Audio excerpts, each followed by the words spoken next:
All right, what's going on, everybody? It's Monday, and it is a cold, rainy fall Monday here in New England. But we get to fix that cold, dreary, poopy doopy day. We get to fix that with a rocket launch. So we have the Hera mission. The Hera mission is a SpaceX Falcon 9 launch that's going to launch on the. That's good. Yeah, all right, cool.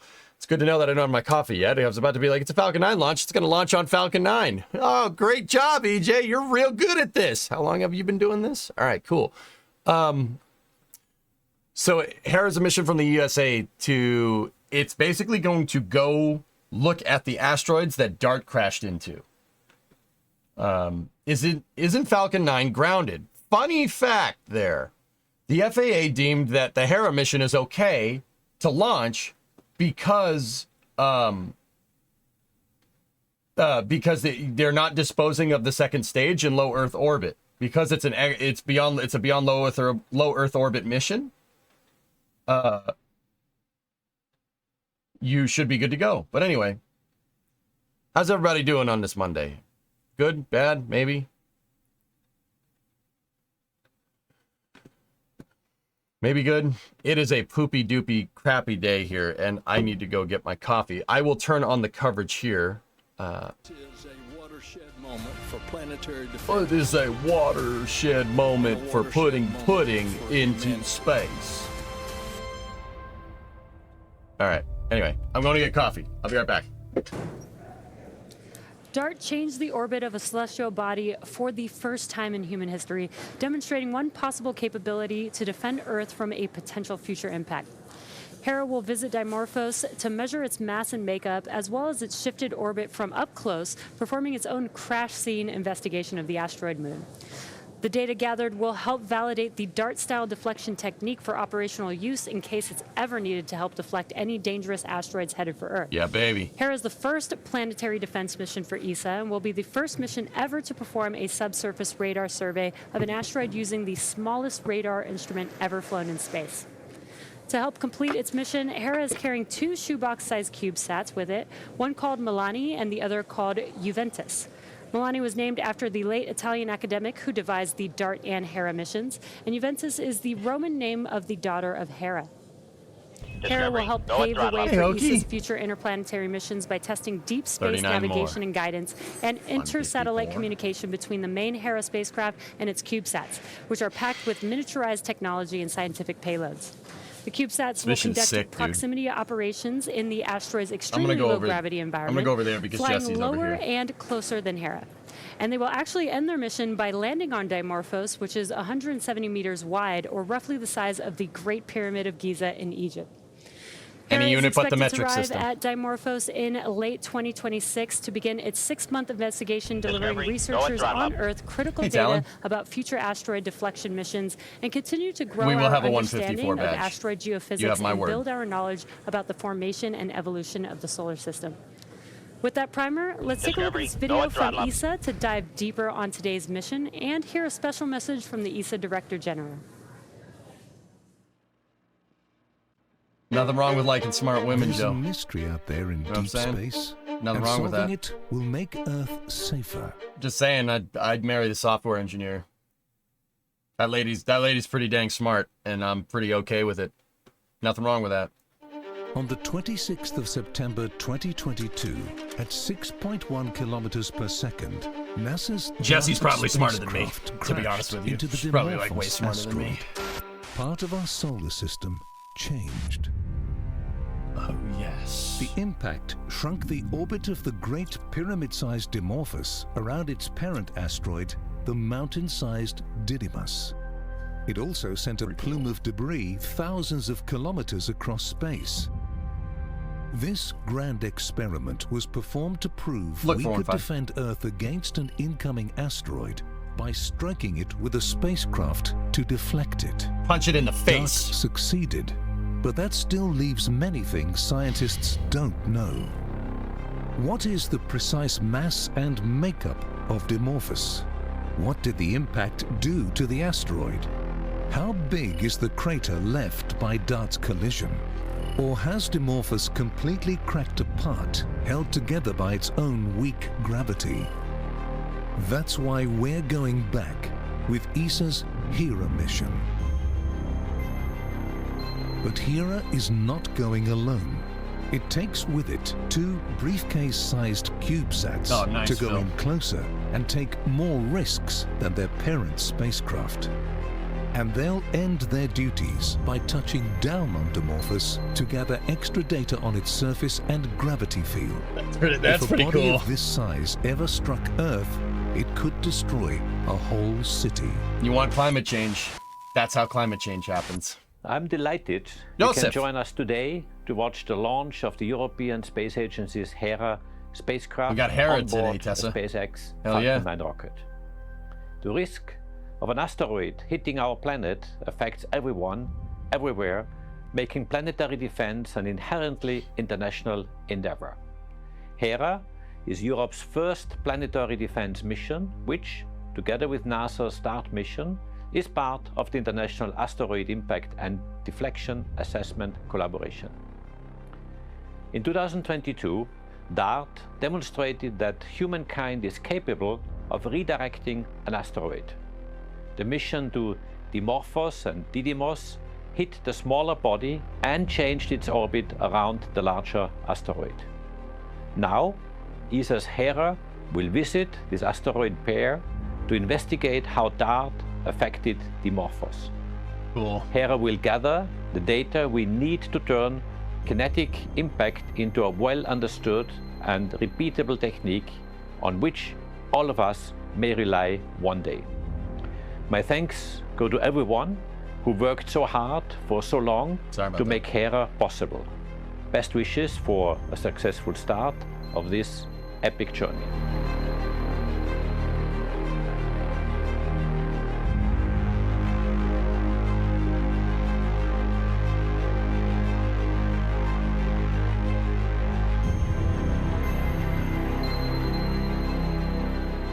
You don't know that for sure.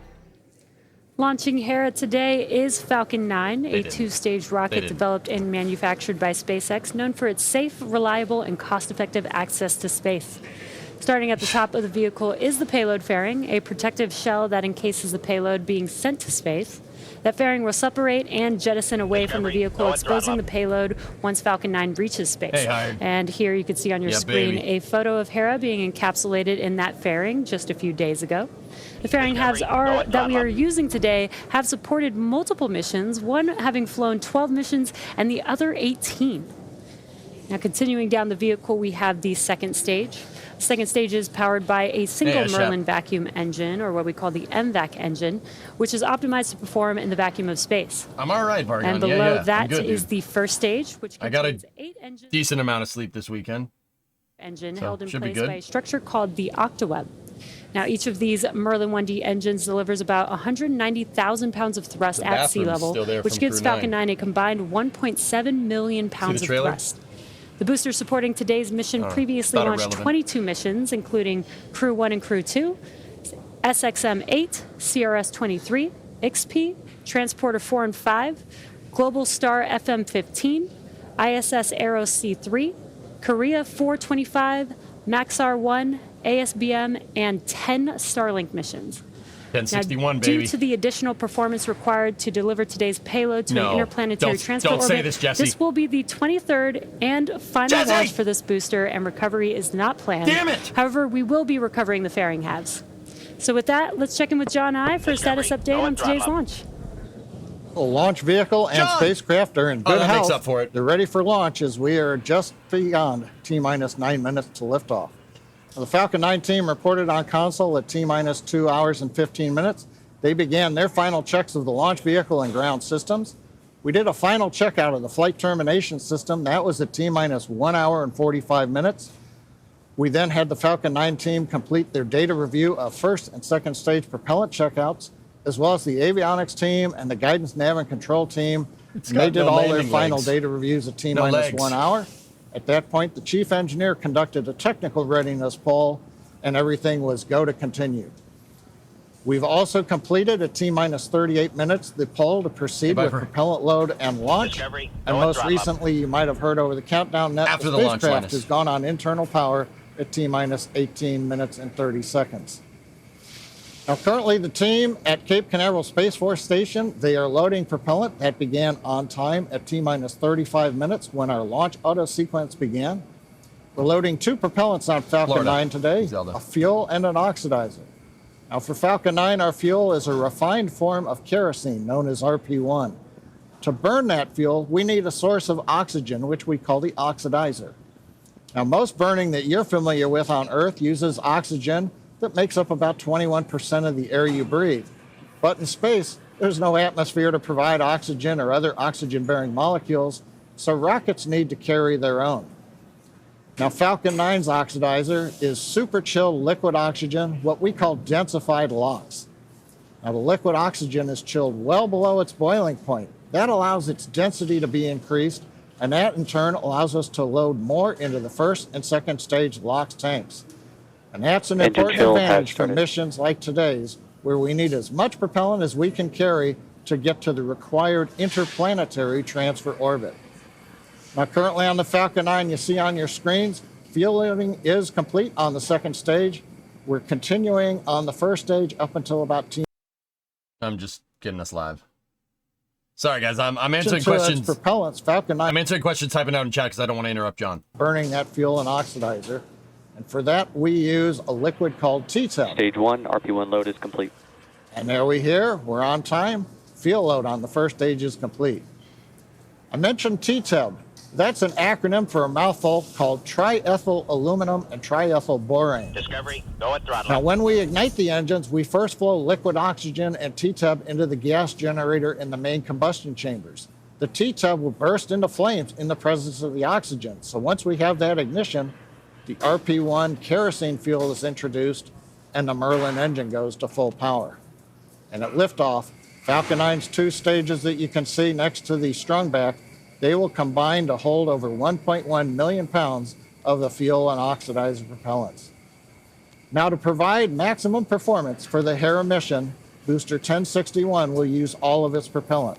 We won't save any for the landing of the first stage. On the weather front, you can see on the screen, it's cloudy, it's been a little rainy.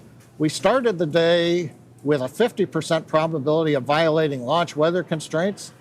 But the good news is that the weather officer forecasts that we should be go 5 minutes from now.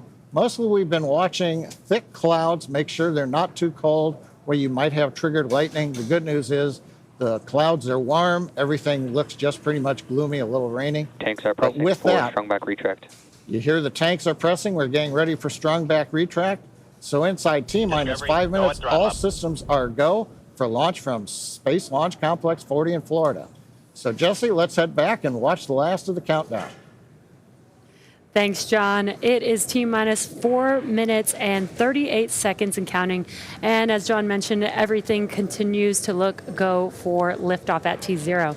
Now, Strong back retract has started. perfect timing. You heard that call out, that strong back retract has begun. Now what's going to happen here is the clamp arms, which are just below the fairing, are going to open up, and once those are fully open, then that strong back, or what we call the TE, or transporter erector, will begin to retract away from the vehicle. And you can see on your screen that those clamp arms are opening up there.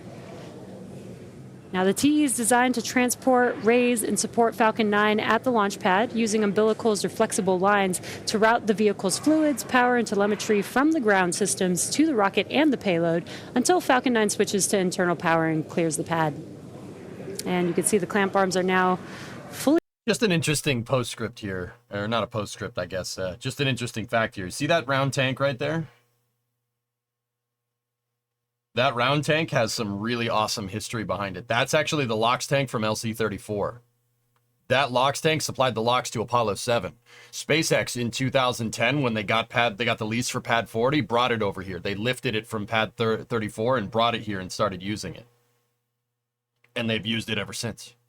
It's just we've never been able to get a camera shot of it. The reason why you've never been able to get a camera shot of it is because that tower, they put the crew access arm on there. Crew 9 launched from this pad last week. This pad has launched people into space, which is super cool. And because we have the cameras up there on the top, we're able to look down and see the cameras up there. We're able to look down and you could see the damn tank. You could never see it before. Yeah, that tank is over 50 years old, easily over 50 years old. It was built for the Apollo program. Just quick, cool side note. Right on time. So at this point in the countdown, the first... Do you know why ESA used SpaceX and not Ariane this time? There's a little bit of a stopgap right now because Ariane 6 is taking a little bit longer than anticipated. So, yeah, ESA is launching on Falcon 9 because it's there. Loading... Because it works. Ariane 6 is going to take some time to get working, but you should see ESA payloads move back over to Ariane 6 as they ramp up production. It takes time to scale, dude. It takes time to scale with rockets. It really does. It takes a lot of time. Gotta... Like, look at the flight rate for, like, ULA. ULA hasn't launched a lot. I mean, we saw CERT 2, and I'll talk more about that later. What I said about Vulcan was completely wrong. The SRB exploded, and it did not care, which is pretty awesome. I want to correct the record there on my part, because I said some things that were blatantly incorrect. So we'll talk more about that later. But we're inside of 2 minutes here for the Hera launch. Let's send it. To the second stage, and there you can see that venting happen. Vulcan is an amazing rocket for what it's worth, but Falcon 9's pretty damn good too. And the best part is we don't have to choose. We have both of them. Pretty good. Close outs.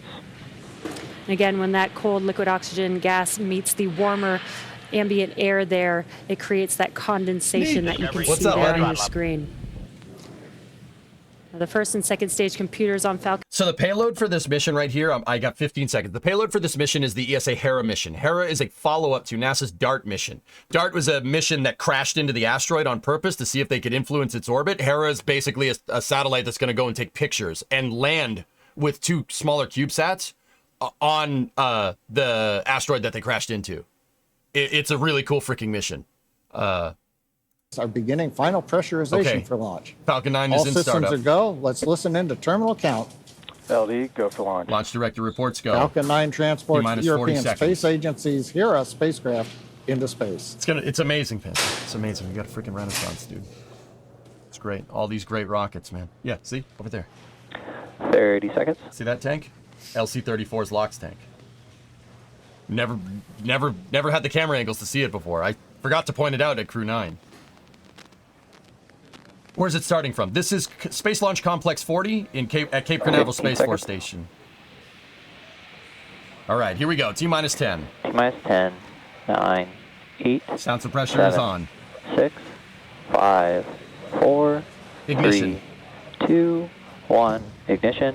Engines full power. Okay, and Hera's in the liftoff. air. Go Hera, go Falcon, go SpaceX.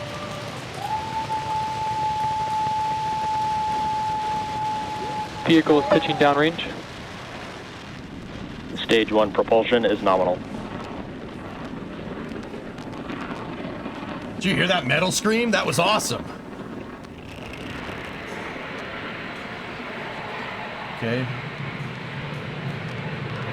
Vehicles At T plus 30 seconds and counting, Falcon 9 has successfully lifted off from Slick 40.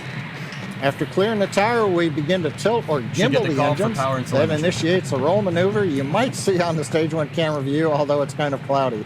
But this enables the vehicle's antennas to stay in the best position for communicating with the ground. We are into throttle down now in preparation for max dynamic aero. Falcon is supersonic. Faster than a speeding bullet. We're supersonic on Falcon 9. Oh, yeah. Very nice.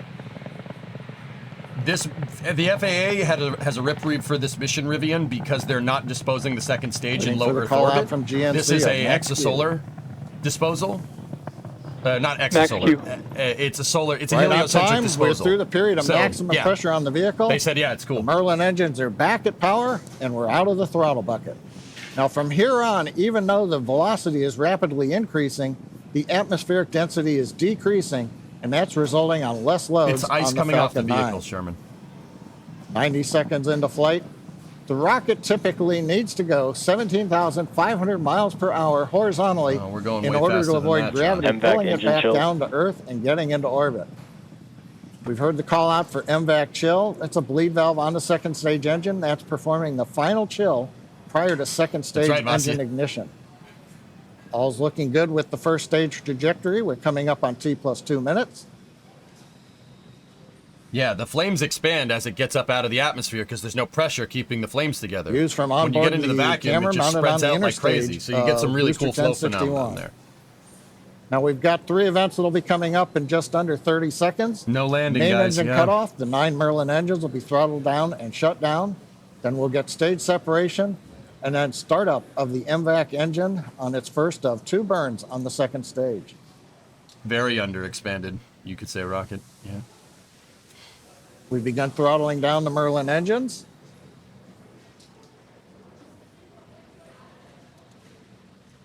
Staging velocity past Main engine cut off. 10,000 kilometers an hour. Call for 245 Miko. staging. Separation. Come on, baby. Start up. Successful stage separation. MVAC ignition. MVAC ignition and westbound power on stage 2. Good. Good. Coming up will be fairing deployment. And for the first stage, as we saw it in the background, farewell 1061, and we thank you. Vaya con Dios. 1061. As we continue climbing out of Earth's atmosphere, we're waiting for the right time when we can open up and deploy the fairing. That should be coming up in about 10 seconds. That was the 23rd flight for that booster. They're expending it because they need the performance for this mission, and it's old. There's a camera view as we switch. Dude, new fairing camera See angle. Hera Come on, inside baby. the 2 halves of the fairing. Fairing separation. Yeet! Oh, And dude, I love that successful 3/4 payload view of the fairing fairing. That's separation. fantastic. There's the fairing right there. They will As we recover the mentioned fairings. earlier, the They are fairing gonna bring halves them back. have supported multiple missions. One half has flown 12, now 13 missions, and the other had previously flown 18. That was the Crew 1 booster, And those too. fairing halves will come back down to Earth. They're guided by cold gas thrusters and then parachutes or parafoils. Yeah, Falcon is Tesla. on a nominal trajectory. They'll deploy, and they'll be recovered by our recovery vessel, Doug. Doug, you guys saw it, too. Jesse, T plus 4 minutes, 23 seconds. Very much looked like a zip Everything tie. continues to look On the good on satellite. Falcon 9 with Hera. Is that a zip tie?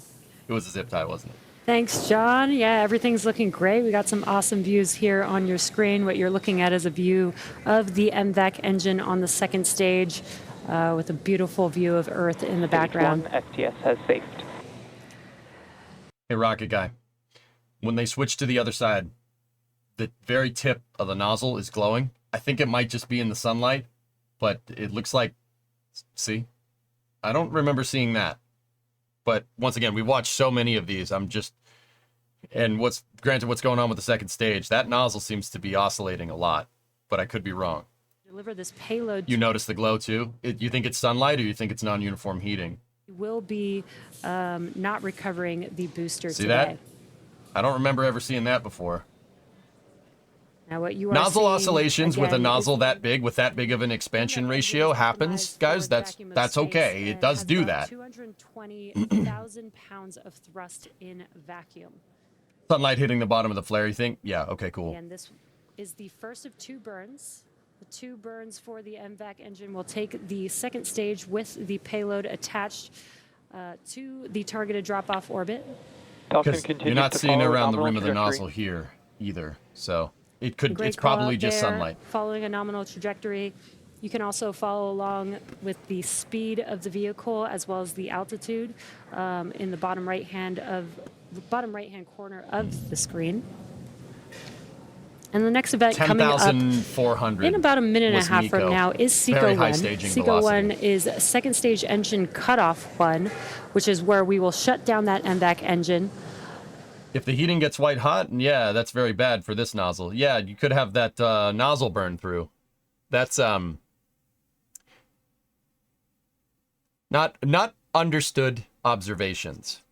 But we don't want to wish bad juju on Falcon 9 right now. This is a very important mission.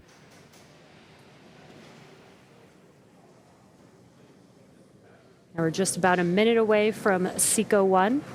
You got a copy of RPE. You got the Bible, Nova.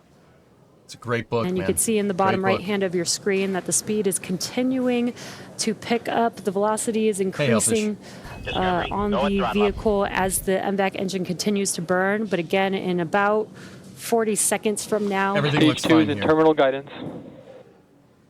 Terminal guidance, meaning In the stage, about, meaning the stage knows where it is, so it knows where it isn't. that MVAC engine, Hey, Grits. and again, allow the vehicle to coast in an Earth orbit before we make its way to the This is normal. interplanetary transfer Solid orbit. oxygen outgassing on the vent lines for the vacuum engine get caught in the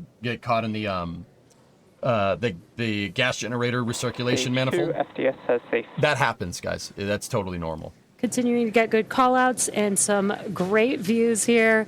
Again, this is from the second stage looking at the MVAC engine. The Hera More than that, payload is Eladi. still attached. 27.5 should be about where they're... 26.7. Okay, that's a low parking orbit, guys. Nominal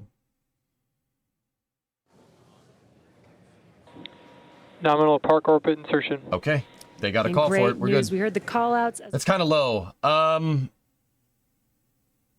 It doesn't... 26.7 is... at 162 is eccentric. That's an eccentric orbit. I'm pretty confident in that. Let's see. Judging... That is a zip tie. That is absolutely a zip tie. That's weird. By the way. So 26,741 at 162. That's an eccentric. Booster dying right about now. It freaking cable tie. RPA got thanks to NSF. Well, Joe's the one that said to get it on the flame trench Nova, right? Yeah.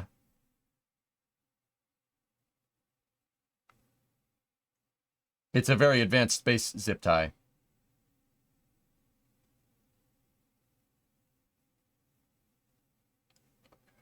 All right, so this looks to be a bielliptical transfer. So a bielliptical Hohmann transfer. If I'm looking at these numbers right. Granted, guys, I kind of came into this cold. I forgot this launch was today. There's too many launches. Even when Falcon 9 is grounded, there's still too many launches, which is not a bad problem to have, right? So 26.7 at 162. So it's going down, right? This is what I mean. The perigee is low. If they wanted to be circular at 162, this would be 27.5. It would be, well, maybe not 27.5, 27 on the dot, somewhere around there. Hope that's not a remove before flight zip tie. I think it's just a zip tie for thermal protection here. There's either that or there's something on the inside of that tarp. Those look like scrim vinyl grommets, by the way, for a scrim vinyl banner. But I'm just putting it out there. So 26,744 at 162. So you should start seeing the speed increase because this is eccentric. The altitude should go down. Speed should increase slightly. They're like 162 by 145 or something. It's something like that. So what they're going to do is they're going to wait, and they're going to wait till the stage gets to the perigee, so the lowest point in its orbit when it's going the fastest. They basically had the first stage put this into a weird egg-shaped orbit, and it's going to come around to perigee. And when you're at perigee, you're actually going to be going slightly faster because that's when Earth's gravity is trying to pull you in the most. You have the most kinetic energy then. You fire your stage then, you actually get not a free velocity gain, but long story short, this used that extra performance in that stage to put it into a higher insertion orbit than normal.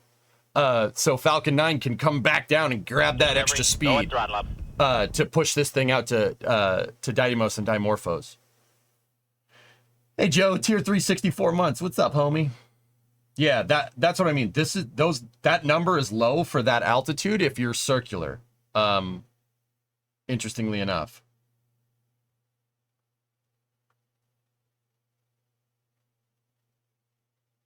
Which booster leads in total launches with 1061's disposal? Let me turn them on. Turn on the Space Tunes for a second. I'll get you that information.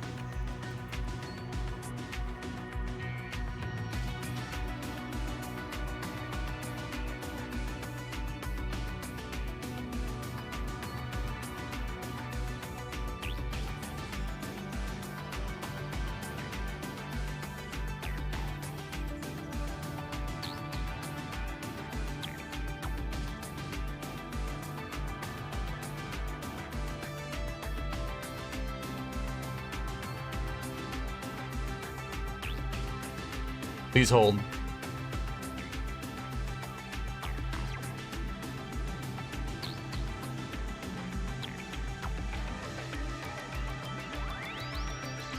(1063) has 20 missions. 1067 has 22 missions.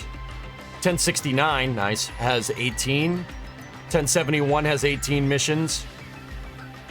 1073 has 17. And that's it. So the current after 1061 here was expended, 1067, 22 missions. Including a crew mission.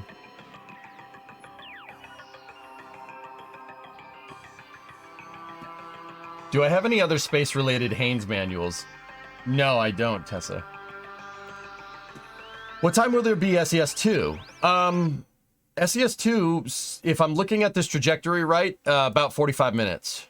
It'll be about, 30 minutes from now.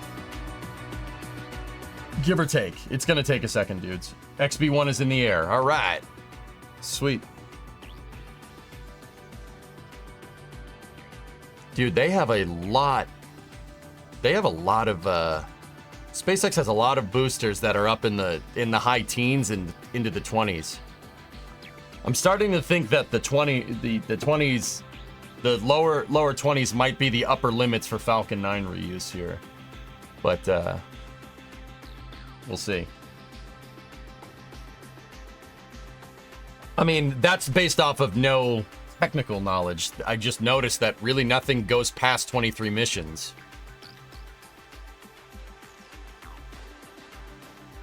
You know, hopefully they push it, you know?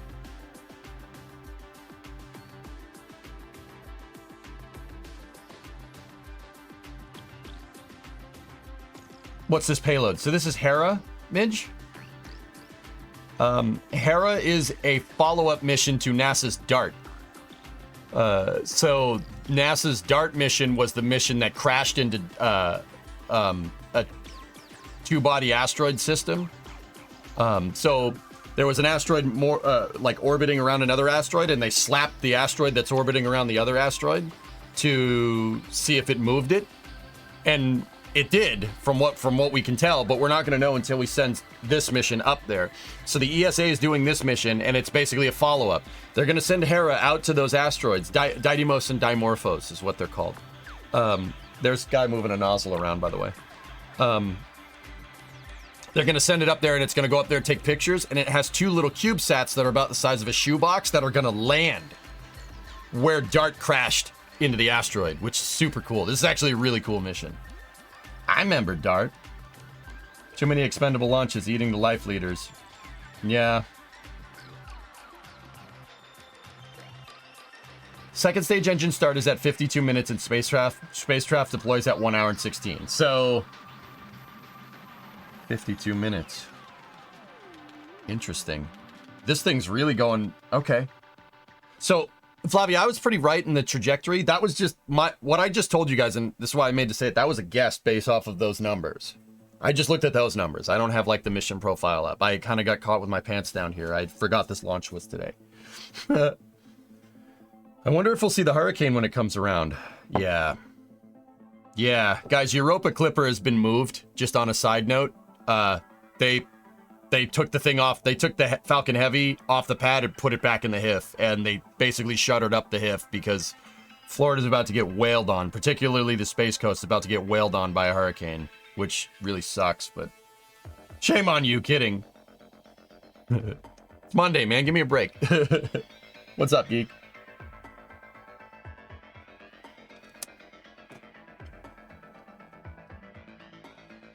I'm in Orlando. This isn't fun. MK, yeah.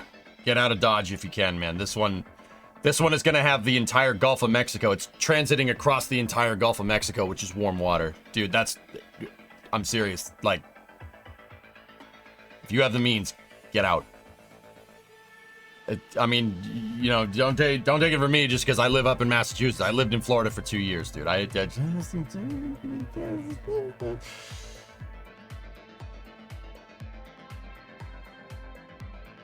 We have a big data center in Tampa. Yikes. Yeah, be careful, guys. Please. Please be careful. What is that gold foil on the spacecraft? Screw, it's thermal protection. Gold is actually a really, really good insulator in the vacuum. Gold and copper for what it's worth, but the gold in tinfoil it's gold. Yeah. Yeah, that's like, it's really, really difficult to get rid of heat in space because you're in the vacuum. You know, everybody has this kind of misconception that space is super cold. And it kind of is, but it kind of isn't. If you really want to understand what's going on in this picture right here, space isn't cold nor hot. It's nothing. It's the absence of heat. It's a vacuum. There's nothing. So because there's no thermal mediums to move heat around, spacecraft, despite looking really freaking cold, tend to get really, really hot and overheat. Cooling systems on spacecraft are very, very, very important, or else the thing will just melt itself. Like if you took a computer, right, and you put it up in the vacuum and you started running it for a little while, it eventually would just melt. Interestingly enough, there's no way to get rid of the heat. You have to be able to radiate it through black body radiation because there's no air up there to move the heat around, right?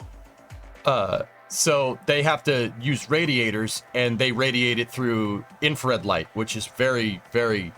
Whoever thought of that's way smarter than me. Let me put it that way. That's why the nozzle, when they fire that nozzle, that's why it glows, for what it's worth. So controlling thermals on a spacecraft, especially something that's going way out into deep space, is super important. And that gold insulative wrap is there. It's mylar wrap, basically. Mylar. Like, there's some of it too, but that's different. That's to keep the turbine machinery cool, believe it or not. It's there to keep the heat out and make sure that the spacecraft doesn't absorb too much heat. Not actually gold, typically Kapton, which is amber colored. There you go. Hey, CosmoQuest, thanks for the raid. Yeah, okay, so it's Kapton, which is amber colored. Okay. It used to be gold, though, Rocket Guy, right? I'm sorry, it's still Monday, guys. Please, bear with me. Kiranov, on the engine? Yeah, sure. Space blankets, yep. Hello, I'm raiding from CosmoQuest. Hey. Hi, Linda. Did I say that right? Thank you for popping in. We're watching Hera coast here. It's gonna take a second for it to get around the planet. It used to be gold foil. Okay, cool. Why do they use a foil instead of simple paint?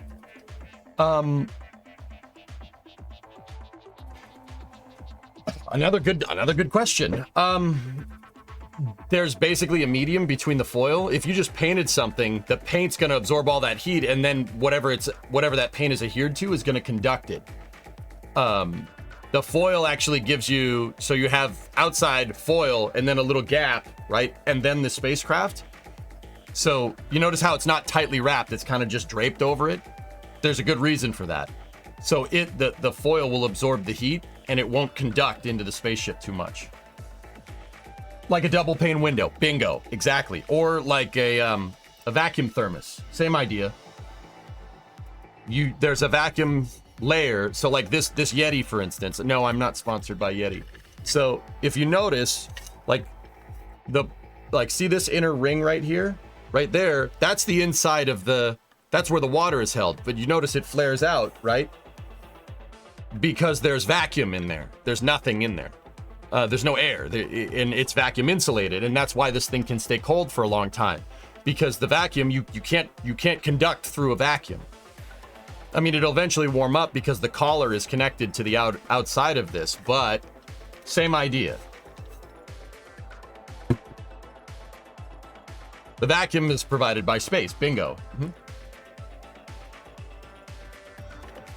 Booster 11's aft dome got recovered. Jack sent me that footage HD before he posted it, and my jaw dropped. I'm like, how the...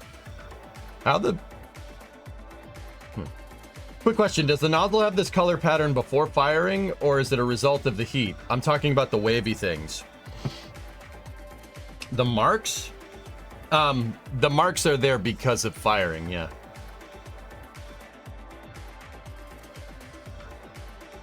Yeah, guys, yeah, Rocket Guy, that's important to mention. Guys, spacecraft aren't like a solid thing. It's basically like a flying server rack. interestingly enough. That's what a satellite is, just a flying server rack. I mean, it's a little more complicated than that, but that's the idea. Like, it's not like some solid thing. So what's the game schedule for today? I want to play Workers Monday. We want to make Monday the Workers Day, and then Satisfactory basically the rest of the week. The road is closed at Starbase. So Rocket Guy, because the spacecraft body is typically not solid, it's a bunch of struts. Plus paint can reflect, but also not insulate as well as the 7 layers of MLI. Also, this MLI is easier to manage grounding planes on the vehicle and allow for through holes for grounding. Oh, there you go. When is Europa Clippers launch window? It was going to launch on the 10th in a couple of days, but they postponed it a little bit further because of the hurricane. I assume you're covering NS-27 as well. No, Cirrus, Blue Origin sucks. Yeah, man, of course. No, Lightspeed is too slow. Lightspeed too slow. No, I love Blue. I'm just being a jerk. No, I seriously do. Blue is awesome. I knew they've been cooking up stuff because I know people that work there, guys. I can't say who or where. Like I've had whispers of like what they're making, and then Timmy's video came out and I could finally kind of confirm what I've been told. You know, like New Glenn just kind of popping out of nowhere. Pretty cool, right?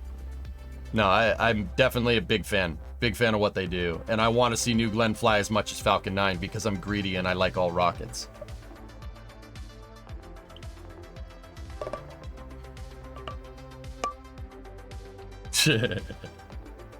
Grab, Cirrus seems like the kind of guy that just is going to make it work and make it work very, very well. Just saying.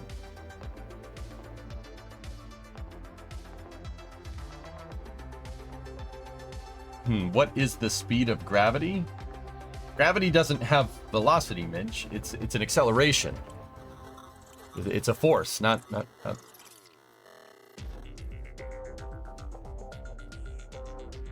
You can't measure force in speed, to my knowledge, unless I'm completely stupid.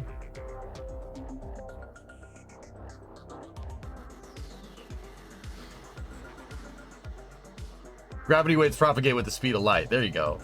Yeah. I was gonna say gravity creates a force, right?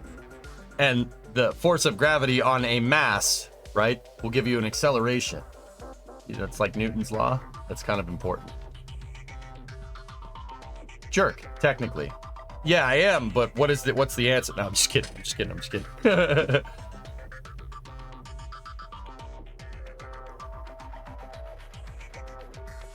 But gravity waves can escape a black hole.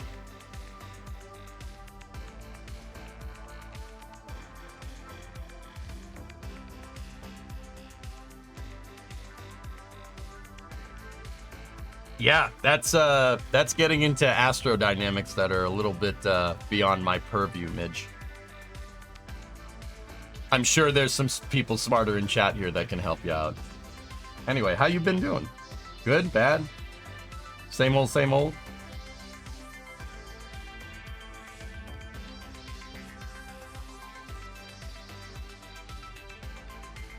That guy in the green is playing Galaga. Actually, if you want to talk about who's in mission control, that's Bill Gerstenmaier right there. That's SpaceX's VP of Flight Reliability. That guy, if there were baseball trading cards, his baseball card would be worth a lot. Gerst is like a 35-year shuttle veteran, and then he moved to SpaceX in, I think, 2017. Yeah, he worked on shuttle, he worked on SLS. I would say that dude right there in the blue is probably the foremost expert on reusable spacecraft. Ironically, this mission doesn't have any of that, but whatever.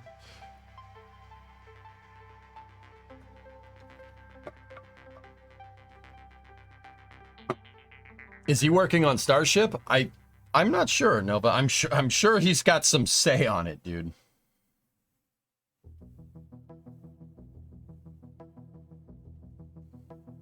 Small break at work. Everything good? Hera's coasting right now. We're about 35 minutes and change. Actually, it's a little less than that. About 30 minutes till the next burn and then satellite deploy. Hey, Brent. Just dude in, what's the Hera mission all about? Yeah, sure. Hera is a mission from the European Space Agency, and it's basically a follow-up to NASA's DART mission. So NASA's DART mission was a mission where NASA punched an asteroid with a satellite, with the DART satellite, and Hera is basically going to inspect the damage after that. That's the short story. Yeah, super cool mission. Hera also has 2 small CubeSats that are going to land in the crash site, which is, yeah, that's pretty cool. That's pretty cool. Yeah, Brent, this is a pretty rad mission. Did they yeet the booster? Yep. 1060. It was booster 1061. That was its final flight, which really sucks, but what are you gonna do? 1061, 23 flights.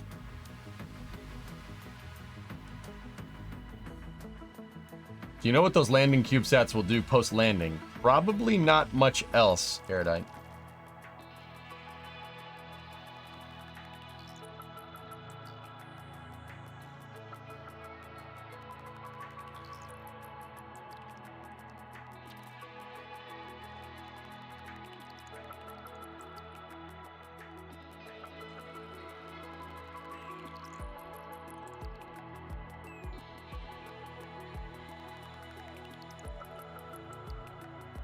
How was your weekend? It was fine. Ernok and company were here over the weekend.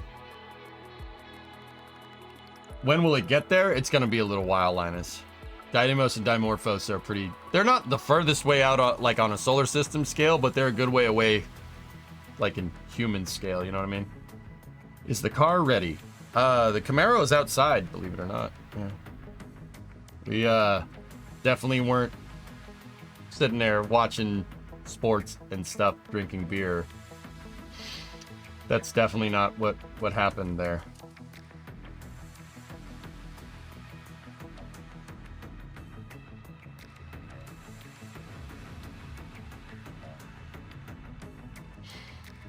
Hey, New Mark, what's up, dude?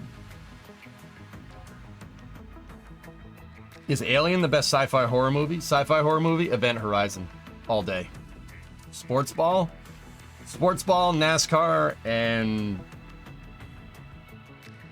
car wrenching videos. Rocket guy. Does the Camaro get an alignment yet? No. Event Horizon, to Google I go. Event Horizon is not for children. Let me put it that way. Have you ever seen Space Truckers? Yes.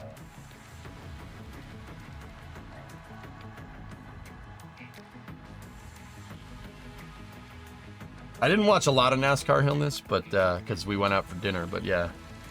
Die Hard is a Christmas movie. Christmas is the entire impetus for the movie happening. Everything else is just cope. Well, just because it takes place during Christmas doesn't mean... Bro, he's there because of Christmas. It's a Christmas movie. Like, Christmas is referenced essentially like 6 or 7 times through the movie as being the reason why this is going on. Liberate to me ex inferis. Yeah. What model Camaro? Your dad drove a 68 in his college days. Crafty. The Camaro is Ernok's Camaro, and it's a 91 RS.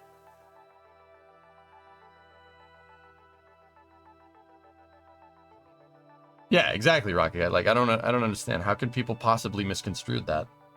Nah, it's not a Christmas movie. Just because it's going on when Christmas is happening doesn't mean it's a Christmas movie. Christmas is central to the plot.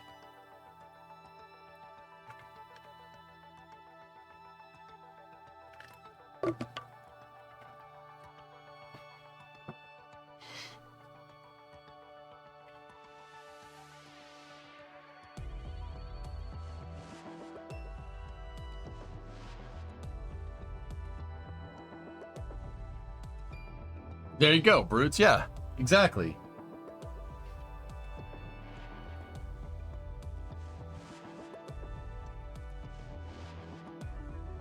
Yeah, exactly, Panta. Wonderful Life is an amazing piece of cinema. Yeah, an amazing piece of cinema.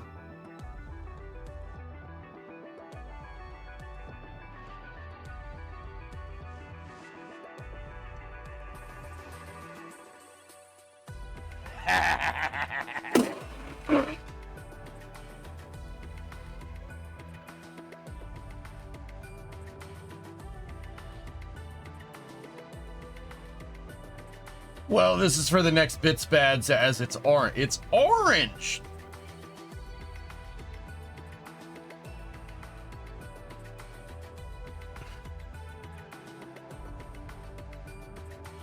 Thanks, Hokie.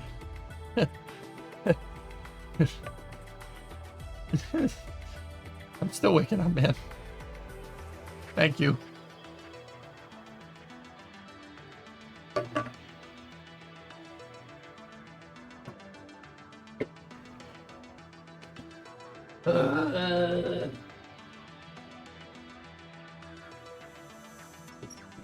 Oh, okay. Okay, I'm back. I'm good. Thanks, man. I appreciate it. Crafty with 100. Thank you very much. So we're just in a coast here with Hera right now. Right now it's just going across the southern tip of Africa here.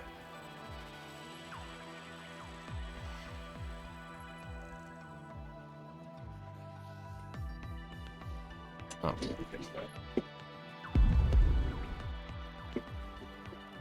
Hera hype train? It's up to you guys.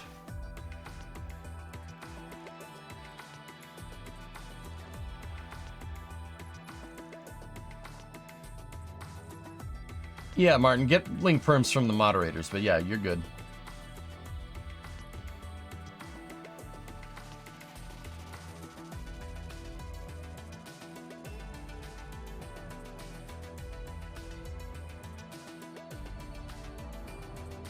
Will you do coverage for the Blue Origin launch?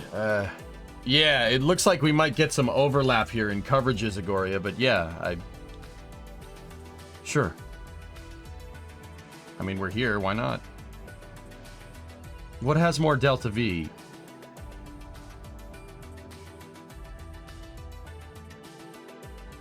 What has more Delta V? Oh, this is space. I'm in space. Cookie Fat, give this up to Jody Fish. Falcon 9 Block 1 or a 5-segment SLS solid rocket booster? 5-segment. That's a weird question to ask though, Erudite, but because it really depends. Are we just launching the boosters by themselves? If you're gonna if you just had a 5-segment booster with a nose cone on the front, and a Falcon 9 Block 1 or Falcon 9, I assume you're talking about Falcon 9 1.0, and a Falcon 9 1.0 first stage with a nose cone on the front. Yeah, the SRB is going to go further. It has more Delta V. How did the launch go? It's all right, Clayton. Yeah, I know. Be careful, buddy. You're getting ready for the hurricane. Be careful. That one looks to be not poggies at all. Yeah, Locaten, it's a 52-minute mark. Yeah, they're coasting around the planet here.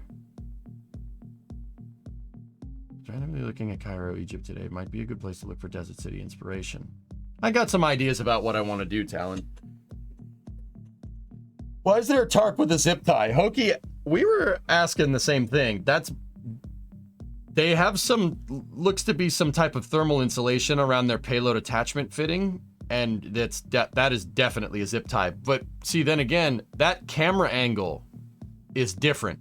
The camera angles that we've seen on the second stage in the past just look forward. This one is actually canted at like a 3/4 view. When we saw the fairings separate, dude, it wasn't like straight on like this. It was like a 3/4, like that. We saw it like see how these cameras are tilted in? The forward cameras on the second stage are doing the same thing. See, it's pointed in. The camera's usually pointed that way, but the camera's pointing that way now. The fairing separation shot was sick. It was really cool. You could see the whole fairing mechanism, which is pretty rad. Would a zip tie crumble in space in a short time? It's on the second stage, Karanov. I don't think SpaceX cares.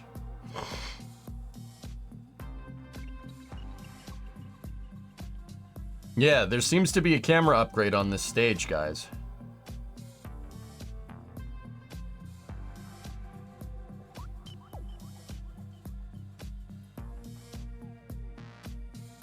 Yeah, definitely. It's very pretty. I'll never get tired of looking at shots of the planet when you see these stages coasting and stuff. It's just...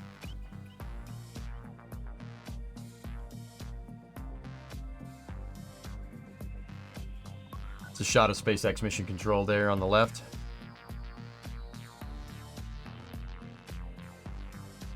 It's crazy to me that there's an active interplanetary mission going on and you have 9 people on console. 4 in the second row, 5 in the first row.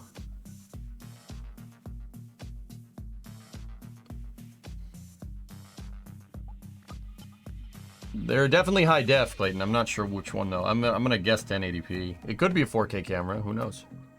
The rest are on break. I mean, even during the launch, there wasn't many.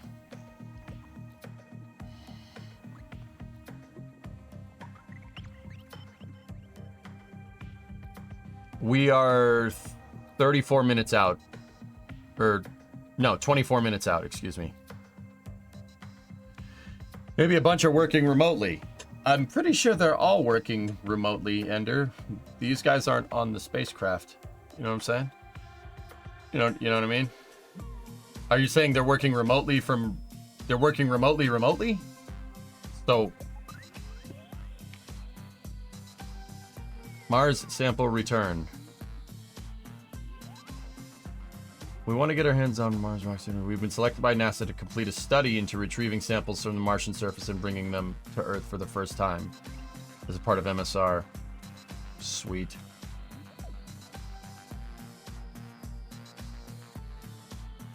Riv, if I was in charge of a mission, who would you take with you? Das.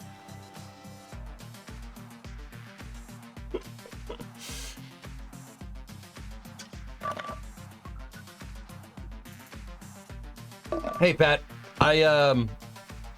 I'll start up the YouTube side of things, guys. Pat, you actually reminded me. I'll start up the YouTube side of things when we're done with the coverage here.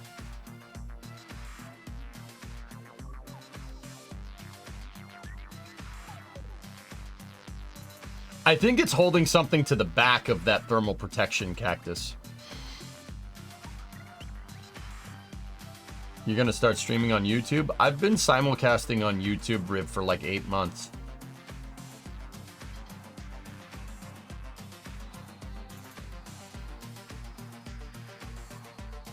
No, my bad. Don't worry about it, dude. It's all good.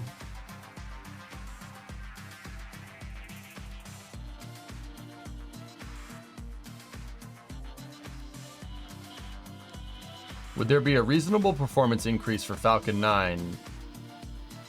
For Falcon 9, the second stage used balloon tanks and was hung.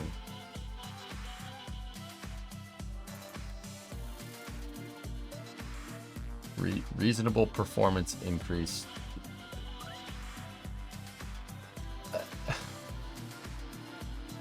Erudite, what you're basically asking here is if my car was a boat, would it float better?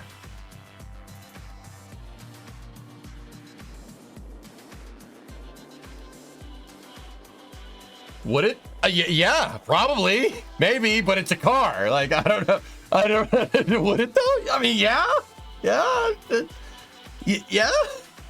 maybe. Generally, Erudite, you wouldn't make that crazy of a design change with a vehicle. Top Gear tend to argue. Sorry, yeah, no problem. If my grandmother had wheels, she would have been a bike. Yeah, no, it's all good. Erudite, like, generally, with something like Falcon 9, you're so like, changing the second stage to a balloon tank really only makes sense if you're changing your propellants on your second stage. You don't necessarily need a balloon tank with RP1 and kerosene. The balloon tank is there because you're going to minimize mass, most likely because you're trying to use hydrolocks, right? So now we're talking about a propellant change for Falcon 9. Like, you're changing the second stage propellant. At that point, you might as well just design a new launch vehicle. Like, look at Delta 2 to Delta 3. They call it a Delta 3, or they could have called it a Delta 2 with a totally different second stage, right? Like, no, I would call that a new rocket. And guess what? even if your first stage is good, you're going to save some time because your first stage already works, but putting a different upper stage on top of it is going to kind of go against the modus operandi of what Falcon 9 is supposed to do. Falcon 9 is part of the reason why Falcon 9 flies a lot and why it can fly a lot is because it's using simple propellants. It's using kerosene and RP1. Kerosene and liquid oxygen. So RP1 and liquid oxygen. That keeps it simple. Semi-cryogenics. You're not going full cryogenic, right? And because it's simple to because the propellants are fairly simple to handle, it's very well known how to mess with oxygen, right? How to mess with liquid oxygen, and RP1 is just jet fuel, right? We have plenty of knowledge about that. You wouldn't go changing around the second stage because Falcon 9 is supposed to fly a lot, and changing the second stage to some type of hydrolox mechanism or methane or whatever is, you'd basically design a new launch vehicle at that point, because you're changing what Falcon 9 is supposed to do. Does that make sense? Blue Origin is now ahead of schedule to launch NS-27. We're going to get some overlap here. So would it benefit putting like a Centaur on top of a Falcon, putting a Centaur 5 on top of a Falcon 9 first stage? Sure, it would. But at that point, you'd be making a new launch vehicle. And all that downtime to make sure that Falcon 9 can take that second stage, etc., is in the time it's going to take you to kind of requalify and recert everything. You could have just launched more Falcon 9s. Does that make sense? This is why, like, on a side note, like, I mean, first of all, it's better to develop your whole launch vehicle all at once, right? But, you know, like that Ars article last week that we read about putting Centaur 5 on top of SLS, that is an absolutely awful idea.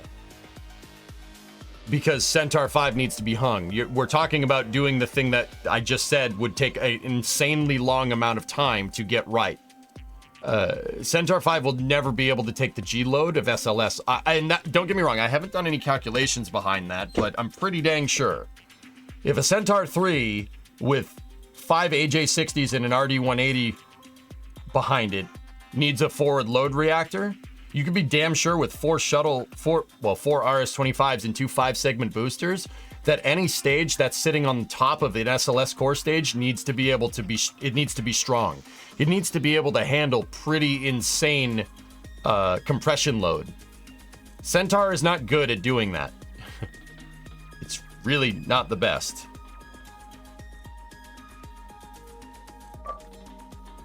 How does NASA or SpaceX come up with the names of spacecraft? A lot of NASA's stuff back in the day used to be named after Greek mythology. Now SLS is Space Launch System. It's not very inspired.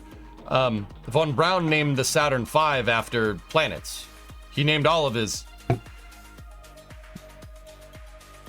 He named a lot of stuff after planets or Greek gods or whatever. Jupiter, Juno, Redstone. I'm not sure. Aggregate, not really, but...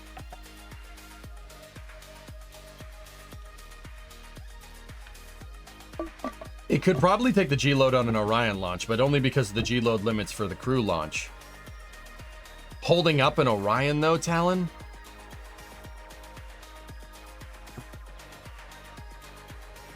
I mean, what's Vulcan VC6? Vulcan VC6 has GM63XLs. There's 6 of them. So that's 12 meganewtons plus another 5 meganewtons. So that's 18 meganewtons liftoff thrust with Vulcan VC6. So we know that Centaur would be able to take at least 18 meganewtons, right?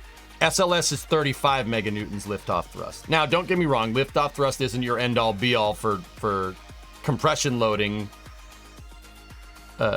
on your for compression load on your vehicle, but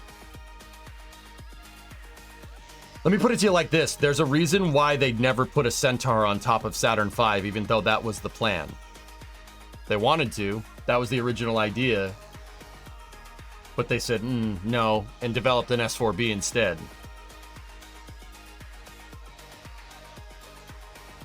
Okay, we're coming up on SES2 in about 5 minutes.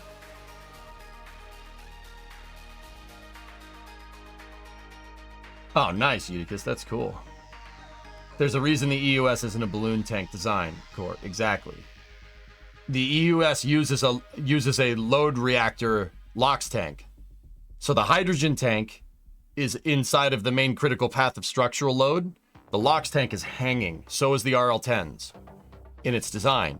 There is a very, very good reason for this, because putting your mainline vehicle load through the outer walls of a Centaur is going to pop it. You're going to need a load reactor. You're going to need a load reactor, in which case you're making something the diameter of the EUS anyway and just hanging a Centaur stage inside of it. Which is, yeah, once again.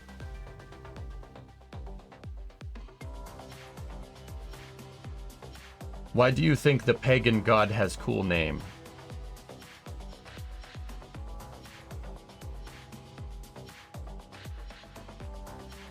Because I think Greek mythology is cool, Ilona.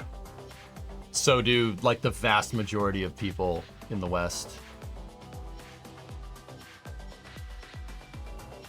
Because naming your rocket Jesus doesn't have the same ring to it, okay?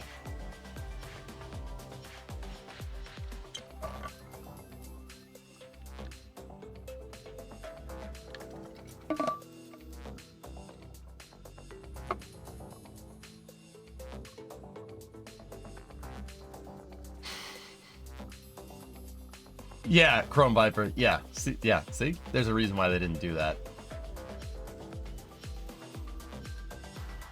Okay, but what about Zeusis? I don't know, man. Jeepers creepers.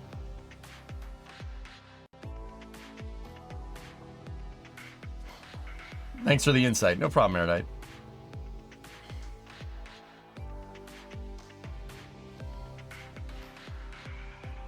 Yeah, I'm pretty sure they put some thought into that, O10, and said, maybe this isn't a good idea.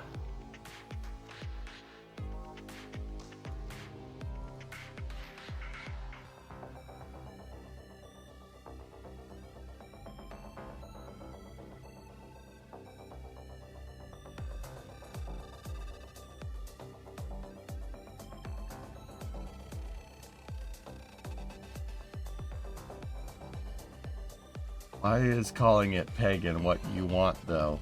Guys. I'm not talking... no. We're not talking the differences between monotheistic and non-monotheistic religions. I'm not doing that right now. It's Monday. Please. Just rock it. Please. For the love of God. Actually, right? Because that's what we're talking about.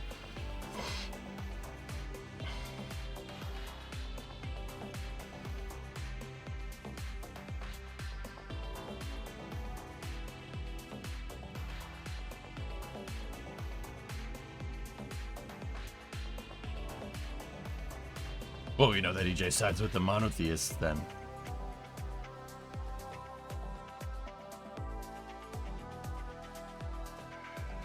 I'm gonna hang up. I'm gonna hang up. I'm gonna hang up. I'm gonna hang up. I'm gonna hang up. That stop button's right there. I'm gonna hang up. I'm gonna do it.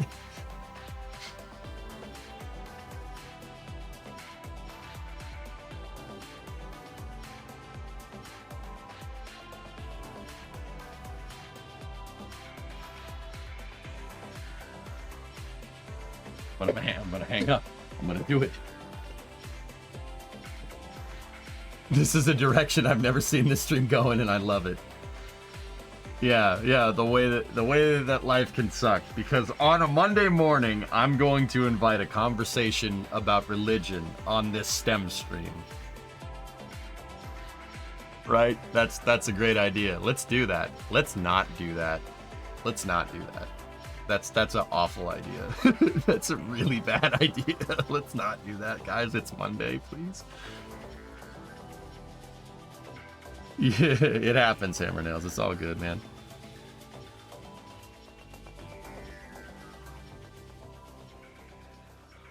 Welcome back to the web. Hey, Jesse's back. All right, all right. Spacecraft for the European Space Agency.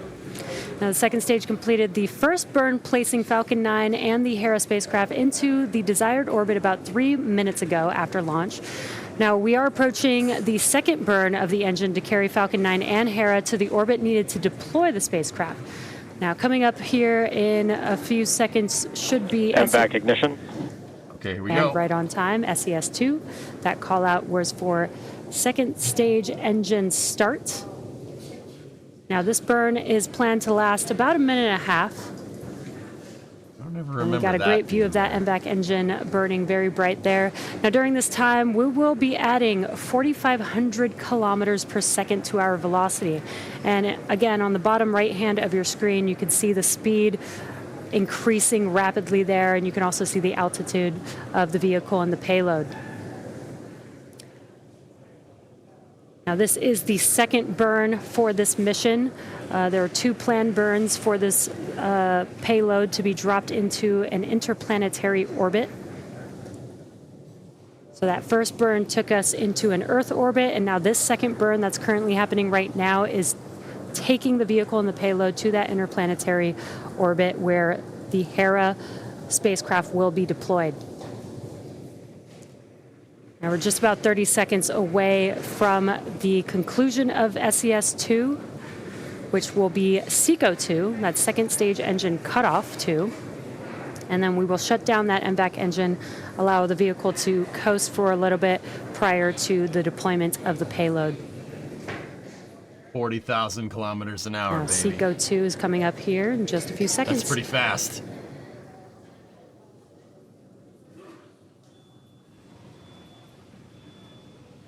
Come on now. MVAC shutdown. It's not good, Pinocchio. Gotta fix that fast.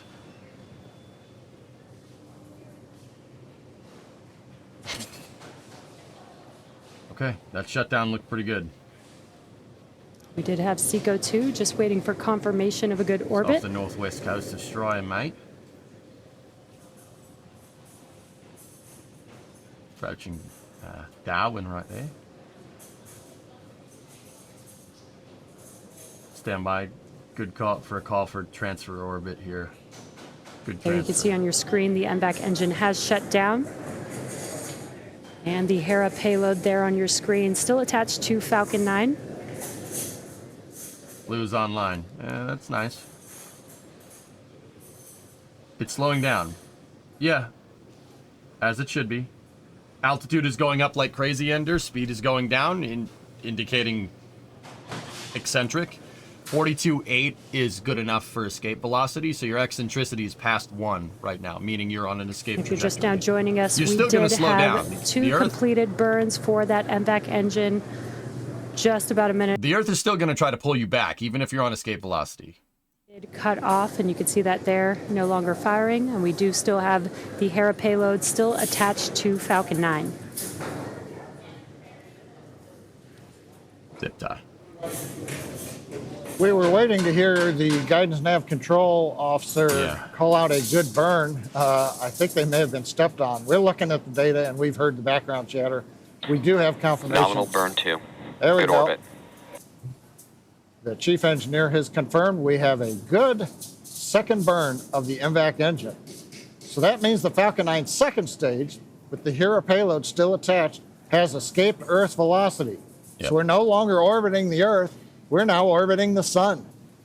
We've got one more major activity remaining in this launch mission, and that's the spacecraft deployment. You can see the Hera spacecraft right there, still attached to Falcon 9 second stage. That's expected to occur at T plus 1 hour and 16 minutes. So we've still got another 20 minutes, which means we're going to take a short break. And we'll see you back here at T plus 1 hour and 15 minutes for spacecraft deployment. Yeah, so somebody talked over the GNC guy on the comm loop. Maybe Jesse did, I don't know. When he called the good transfer orbit, and nobody heard it. And they reiterated it there, which is good because I was starting to get worried.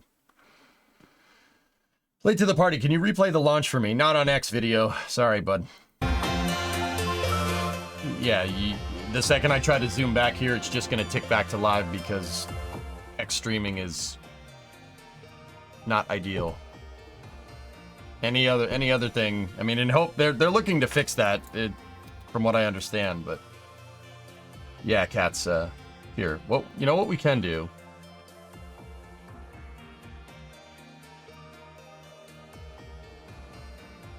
They probably have posted it. Yeah, here we go. 4, 3, 2, 1. Ignition. There you go. Engines full power. And liftoff. Go Hera. Go Falcon. Falcon looks so weird without grid fins and landing legs. They expended 1061 here. That was the 23rd flight for that booster. 5, 4, 3, 2, 1. Ignition. Engines full power. It uses And Periscope's old code in the background. It's Periscope.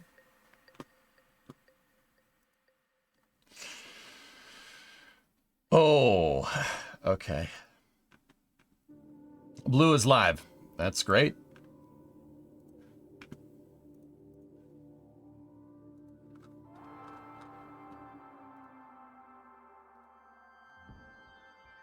It's Periscope's old code. Yeah, that makes a lot of sense.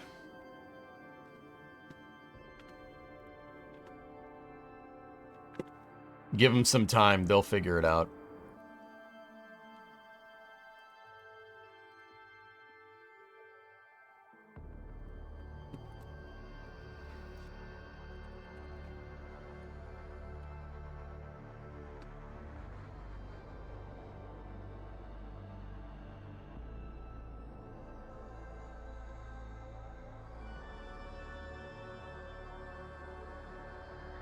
All right, here's what we're gonna do.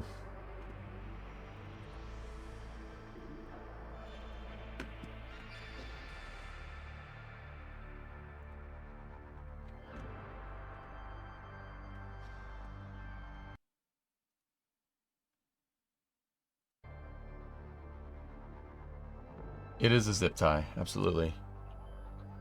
Blue just entered a hold, guys. I have the double box up.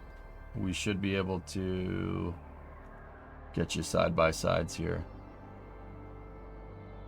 Thanks, Cash.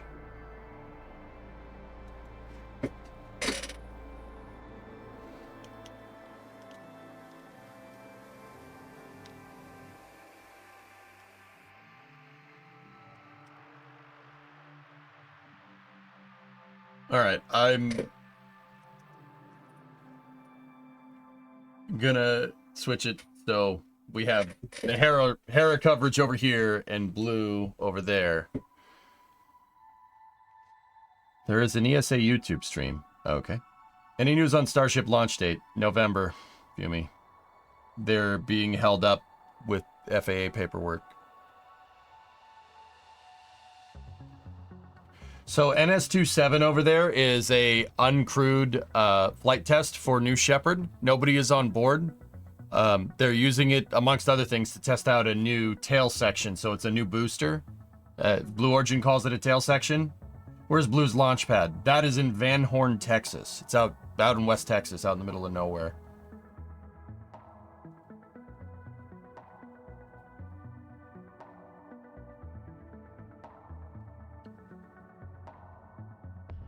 Yeah, the new livery on the tail section is pretty fire. It's pretty good.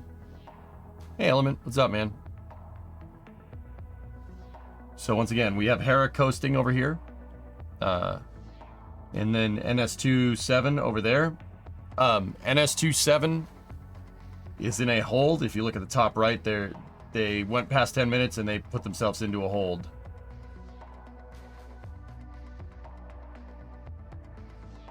Did something happen with the last tail section? Not that I know of.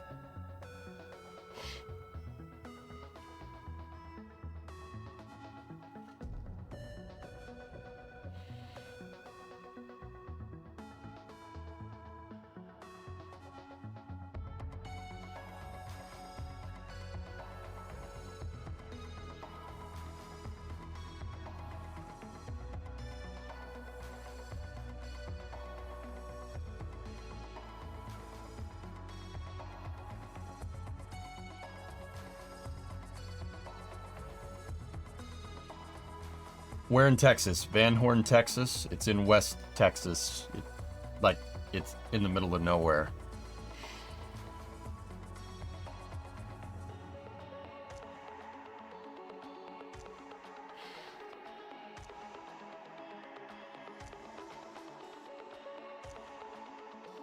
It's always had those hired. Those lines, the raceways. It's always had those, I'm pretty sure. They've just been painted before. What altitude will this rocket reach? This one's going to an asteroid that's a long way away. That one, it's somewhere over 100 kilometers. The trajectory can vary depending on what they're doing. I've seen as high as 105 kilometers. Or no, higher than that. But it's somewhere over the Kármán line. Starting to get a lot of artifacting on the second stage camera there. Highest is 115. Yeah. I knew there was a 5 in it.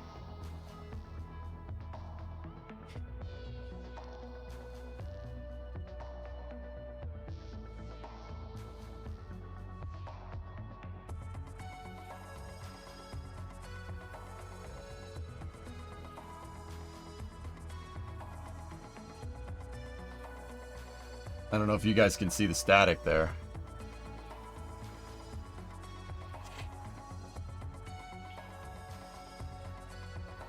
I don't ever recall seeing static like that on a second stage flight. I think it is radiation all compressed, yeah. I think it's where it's going through. It's high enough to be able to skirt those Van Allen belts. So you're gonna get a lot of artifacting there.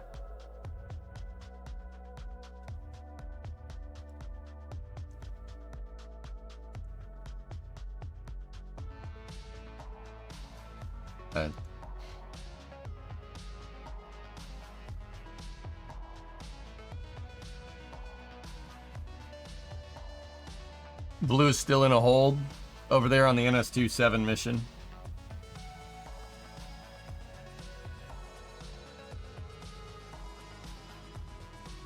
It might be due to the heightened solar activity. Yeah, it's possible. Hey Rick, what's up, buddy?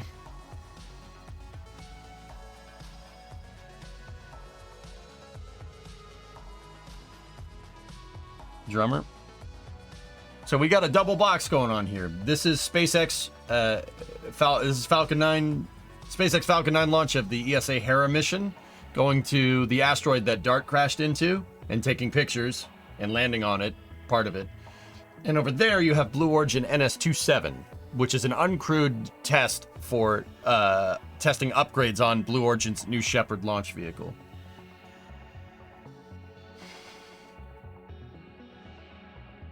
What's the ETA to the asteroid? It's going to take a little bit to get out there, Canuck. I think it's a couple of months. I don't know the exact transfer off the top of my head.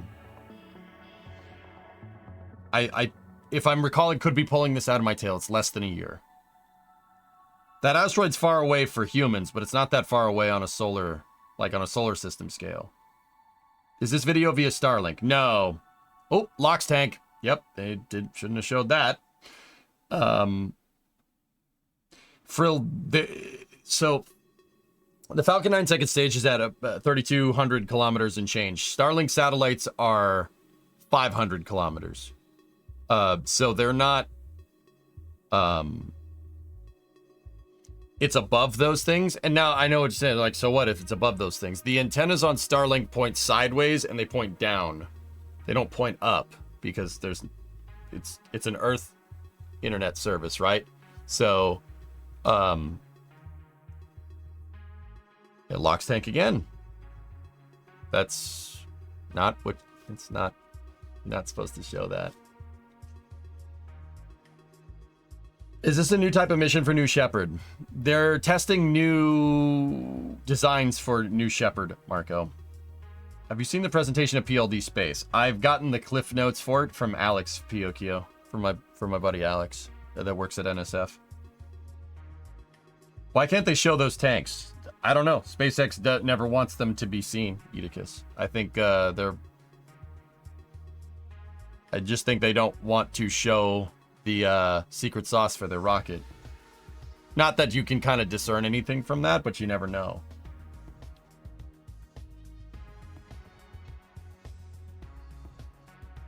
It was just an observation. Yep. I'm sure, yeah, people will scrub back through and take plenty of pictures of it.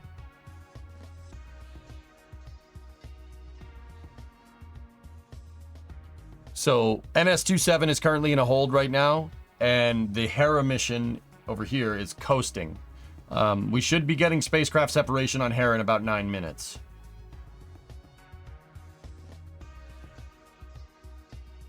Why does the media team have the LOX tank as a source in the first place? I don't know, Mayor. You'd have to ask Jamie that.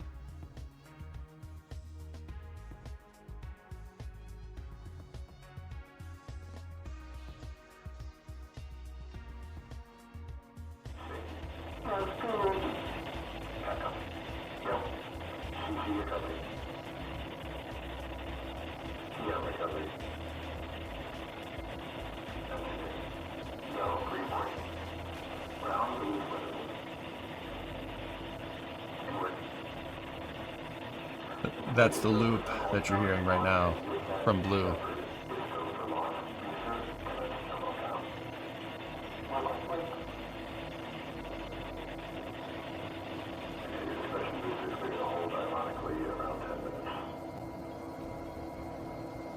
They took the hold off. Counts resumed.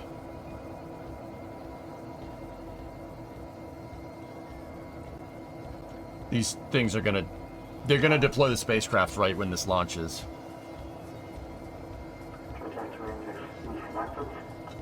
Okay.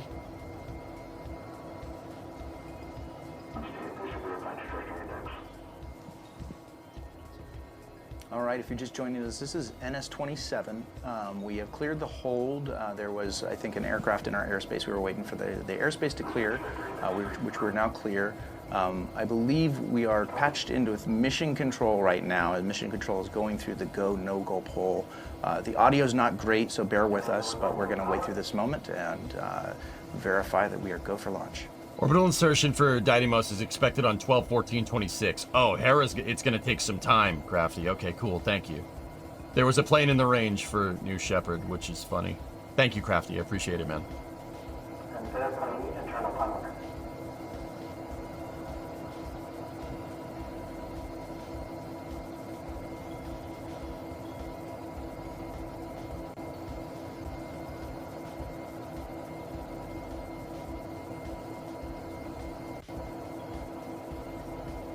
Boat is in the range. Wait, no.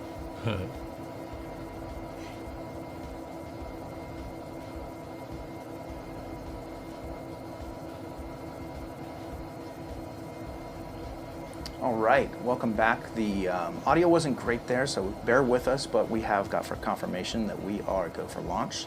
Always great to get to this point in our mission. That's the go poll that they do there is really that last gateway to clear us for liftoff, and it's super exciting to get to this point. So let's talk a little bit more about this new vehicle.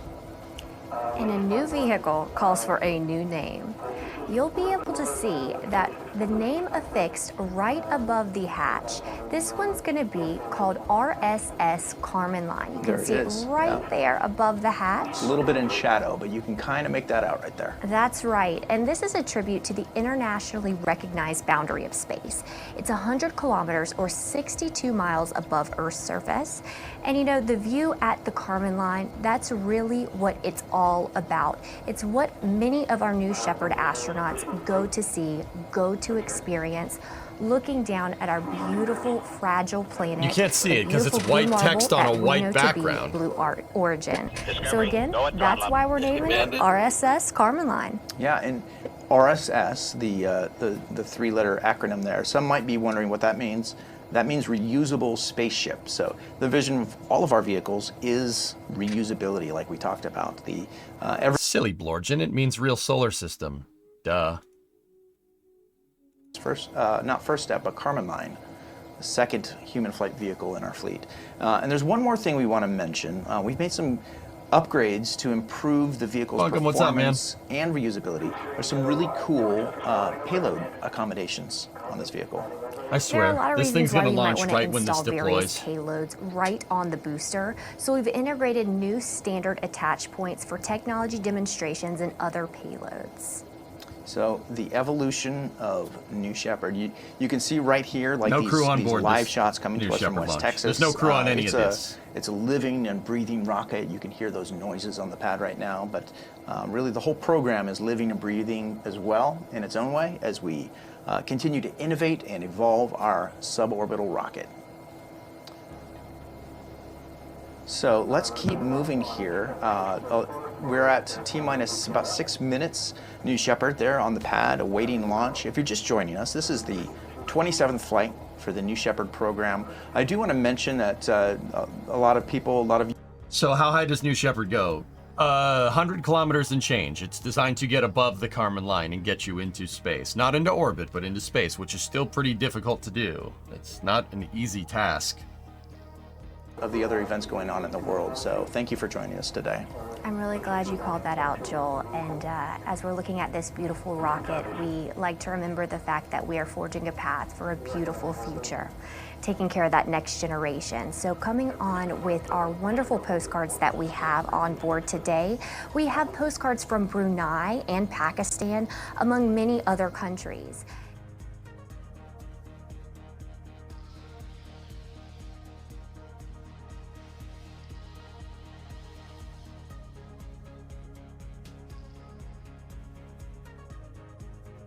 I thought you guys would want the space tunes.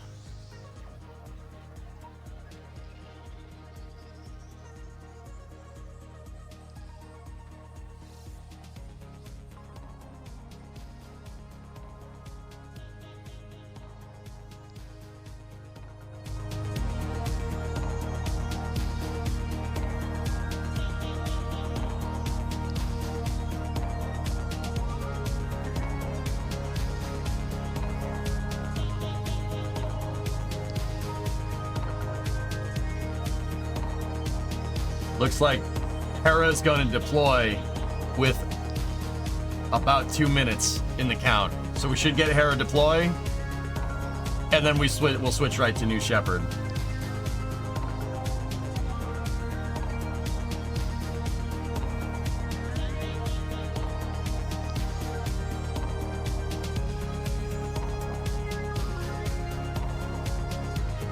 Oh, Blue entered a hold again. Hold on. Welcome back to our launch coverage of the Hera mission for the European Space Agency. Dang it. Just joining us, we had an on-time very launch complicated. at 10:52 a.m. Eastern. We were able to get the weather to cooperate. We had a successful ascent, stage separation. We've had the 2 burns of the second stage engine. We've got one more major milestone coming up to complete today's mission, which of course is the deployment of the Hera spacecraft from Falcon 9's second stage. That's going to happen just over 30 seconds from now.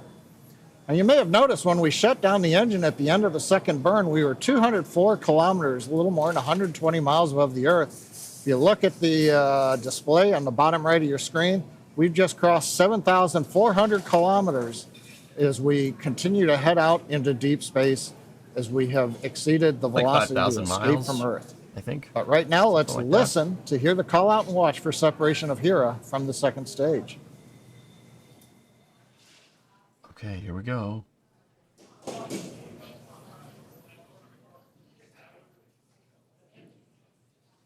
Hera separation confirmed. Yeah, baby. Good stuff. Great view. We've got successful deployment of the Hera spacecraft. Excellent.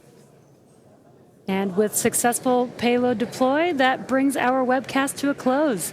Today's mission marks SpaceX's 389th overall mission to date and 94th mission of this year.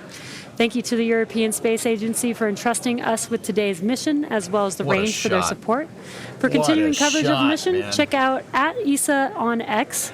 And for continued updates on all of our missions, follow at SpaceX on X and spacex.com/launches. Thank you to all of our viewers for joining us this morning, and we'll see you again soon. Okay, that was Hera. Excellent mission.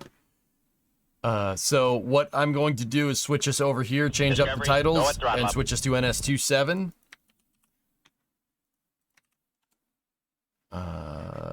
We'll switch soul coverage back over to that. Hera will, once again, chat helped me out with this one because I didn't know off the top of my head, so thank you. Hera will get out there basically at the end of 2026, so it's going to take some time. But we got a lot of that. But let's go back over to NS-27 here, who are currently in a hold.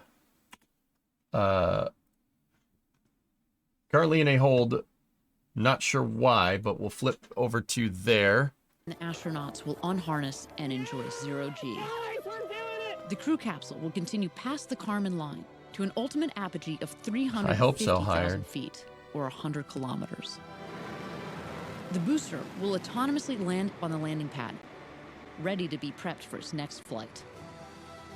Around 3.5 minutes after separation, the crew capsule will begin to re-enter Earth's atmosphere. Parachutes will deploy around an altitude of 7,000 feet. I'm going to use the restroom real quick, meters, guys. I will be back momentarily. A nice, slow descent back to Earth.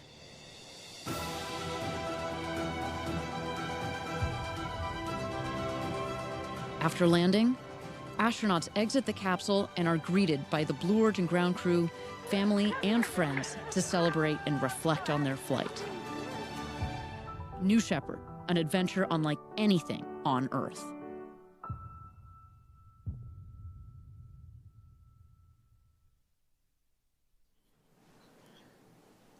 All right.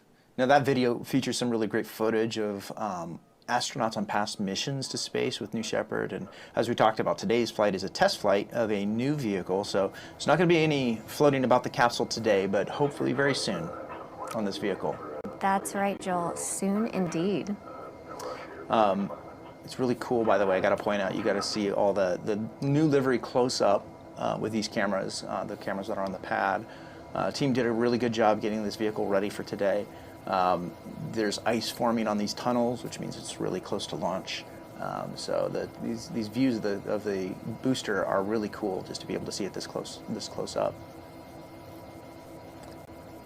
So we're in a hold right now. I understand the team is troubleshooting a telemetry issue, which they should be able to resolve here shortly. So let's hold here for a moment, watch this hold as it progresses, and we're going to get really close to launching today. How are you feeling, Isabella? Oh, I'm pumped. Let's do it.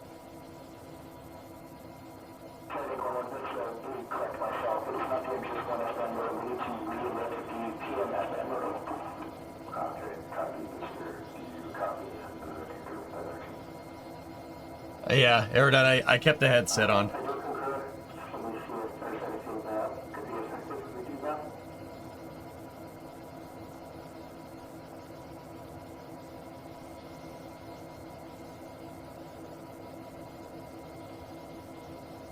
You want to make sure your telemetry streams are good, guys, because if they verify a bad sensor or something, or potentially anomalous data, they could launch in a scenario where the rocket is not healthy. XP1 is back on the ground. Mach speed 0.7. Yeah, baby. I can hear it, Phil, yeah. All right, so welcome back here. We are at T-minus just under 4 minutes with a hold going on that the team is working to clear. While we're in this hold, there's one piece of content I wanted to introduce you to. There's someone at Blue named Allie Walker, who is an integration engineer. She works with the New Shepard program. We were able to film a little segment with Allie just a few months ago while she was finishing final preparations on this new vehicle. This has been the most challenging and rewarding job I have ever had. We assemble and troubleshoot the very heart of our vehicles during production. Then we'll put it on the trailer in the trailer. As a lead engineer, I oversee the integration of spaceflight systems and components for the New Shepard rocket. This includes all testing, integration, and troubleshooting. Over the last few years, we've brought this vehicle to life, preparing it for many journeys to space. And in these moments, we realize the rarity and privilege of being part of such a noble endeavor. Allie Walker, lead integration engineer at Blue Origin. And together, we are building a road to space for the benefit of Earth.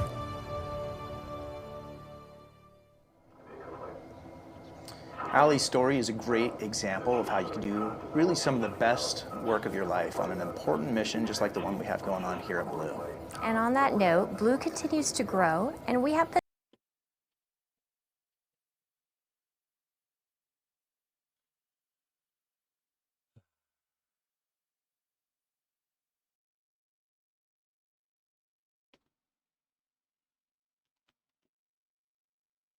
pave that road to space and build up these programs. So if you're interested, check out our job listings online at blueorigin.com/careers. Yeah, super cool. Nothing. Don't worry about it. It's It's the just map that has all these pins with Discovery, go and throttle up. Yeah, I don't know what they're telling these people to do, but like what they're saying is just very, very. It sounds just. It's the most important thing you'll ever do. Like, all right. We are able to, have that span and. No, I'm muted, guys. So I think it's really cool, and I think it's really cool that Allie mentioned privilege. That word privilege, I think that it's really an honor and a treat, and again, privilege to be able to be here working for Blue. And what are you saying, dude? Stop it! Stop doing that! Just talk about the rocket! Just talk about the rocket! It's cool! That's what people want to hear!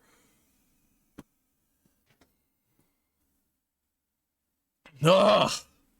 To work with across all these programs, all these locations, making that road to space vision. You could just say, look, it's a team effort. We have a lot of locations around the country. If you're looking to get a job here, you want to participate in this awesome spaceflight endeavor, check out our job listings. There you go. That's all you got to say. That's it. That's all you got to say. We're doing cool stuff. It's on the screen. Again, if you're interested, check out blueorigin.com/careers.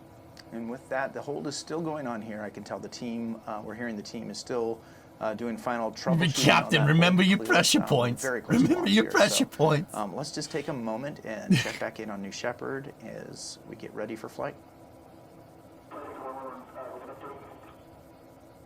You should know as a 10-hour streamer, you got to stretch it out. Believe me, I could stretch a 10-hour stream here of dead air from them and make it entertaining. I would never say the word privilege once. Except for right now.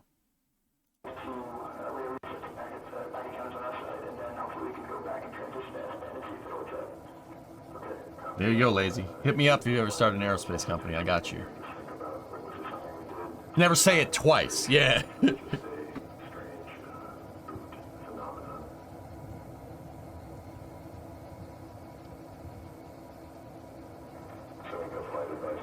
Oh, I'd say family. DSN now is in contact with Hera. NS-27, Excellent. the 27th flight of New Shepard, the first flight of this brand new booster and capsule. We're still in a hold, and while we're in that hold, let's talk a little bit more about how New Shepard fits into the bigger picture of Blue Origin's mission and vision. So, Isabella, tell us. No one's on board, What would you chilling. say? Where does Blue go from here?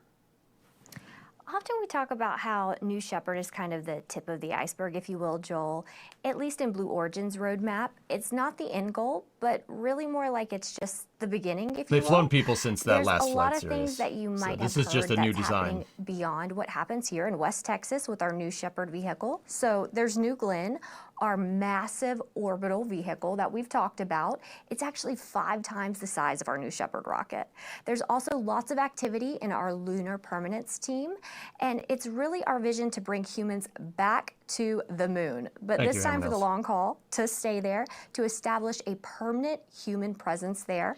And then there's everything in between. Oh my goodness, and there's programs like Blue Ring. Tell us about that, Joel. Absolutely. Blue Ring is a really cool jack of all trades, or jack of many trades, that provides a whole slew of services in space, from its ability to move objects and space infrastructure around. Okay, Blue Ring is cool. I'm not gonna lie to you. It's pretty awesome. It's basically like kind of an orbital tug that Blue is working on. But see, here's the thing. The main commentator, Joel, asked the color person, so the second commentator, about Blue's new stuff, and then she gave a response, and then she segued back to him, who proceeded to talk about Blue Ring answering his own question. Stop that! Stop doing that! Stop it! Stop it! You asked the question. Is this an interview or what? When people ask you, in fact, how all of these pieces fit Stop together, doing that. everything that we're doing here at Blue, into a broader vision, tell me how you describe that picture to them. Yeah, I mean, it's a really great question. And I think you have to start with even our name, Blue Origin. Itself, the name is a reference to where all of this is going, which is really Earth. Blue Origin means Earth. And though we're a company that's all about accessing the resources of space, the why behind it all is really down deep a core belief that it's our home planet, this planet Earth, that makes it all worthwhile. So yeah, while Blue Origin has this motto, for the benefit of Earth, and that's to remind us that the reason that we go to space is to tap into its deep resources, things like energy, things like rare materials, and even to do things like moving heavy industries here on Earth, the industries that can be harmful here on Earth, but that provide true benefits like manufacturing and energy production, to move them far away from the Earth, all to protect this planet in the long run. Wowza, well said. These are some really, really big ideas and really big goals. And when you look at the history of human spaceflight, there have actually been less than 700 people that have ever reached space. I mean, I'm talking from all countries in the entire span of humanity. And 700 may sound like a lot, but honestly, to truly change and increase how much humans can impact the Earth by using space, just like you said, Joel, as a species, we've really just got to think bigger. Yeah, we gotta. And that's what really leads us to our company mission, which is building a road to space for the benefit of Earth, making space more accessible and just radically reducing the cost of reaching space. And we've said it before, but reusable launch vehicles are really one of the biggest things that we can do to utilize and to drive down that cost, that high cost of getting to space. So yeah, that's a good summary, Isabella, of our mission and vision, and how New Shepard kind of paves the way for all of that to begin to happen. So with that, we're still in a hold. We are about 14 and almost 15 minutes into the hold now.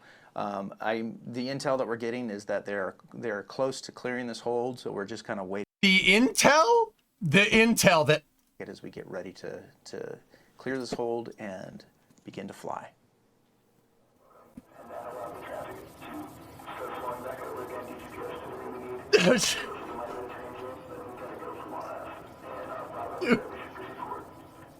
Dude, I can't do this. I can't do it. I love Blue too, but I can't do this, man.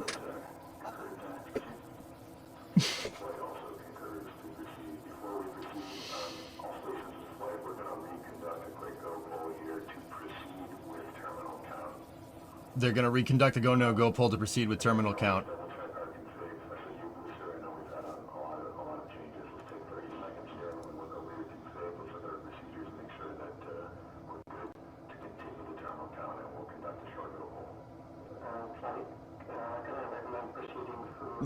Nope. Remember your pressure points. Woosah!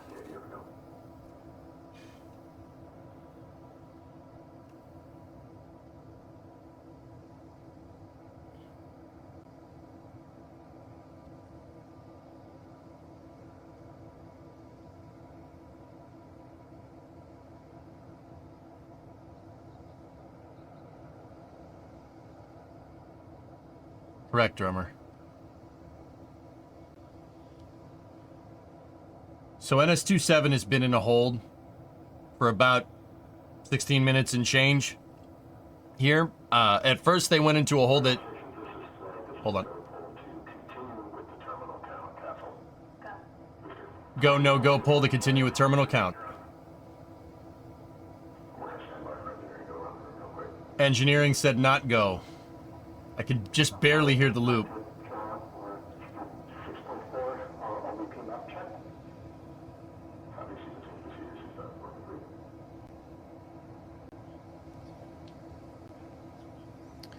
right, welcome back. We're at 4 minutes holding on the clock during a hold. The hold is still going on. Our team is working to clear that hold. I'm hearing from Mission Control that we're going to go back and do a second go, no-go poll now that they've come this far and gotten some certainty on the procedure. So bear with us. We're going to try to patch you back into Mission Control as soon as that happens.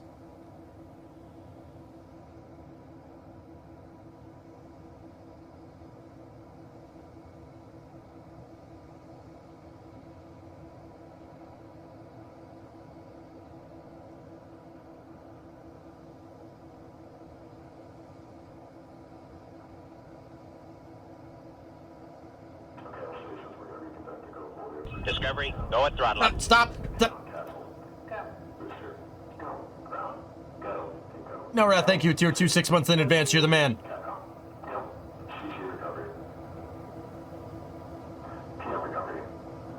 Recovery.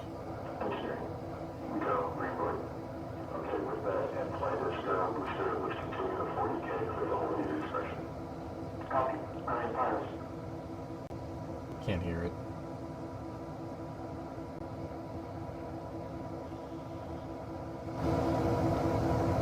I'm gonna try to turn it up so you guys can hear it. Guys, it's gonna be loud. You barely can hear the control loop here. I'll turn it up. So once again, turn your volumes down if you're at work or something. I have it boosted to see if we can hear what they're saying.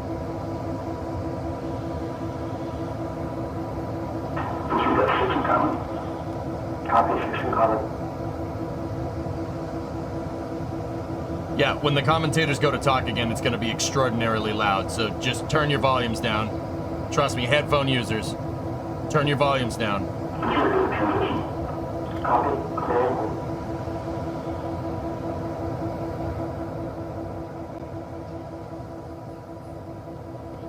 All right, so hopefully you were able to hear over the radio. We heard the go, no-go poll reconfirmed by the Mission Control team. The hold is cleared.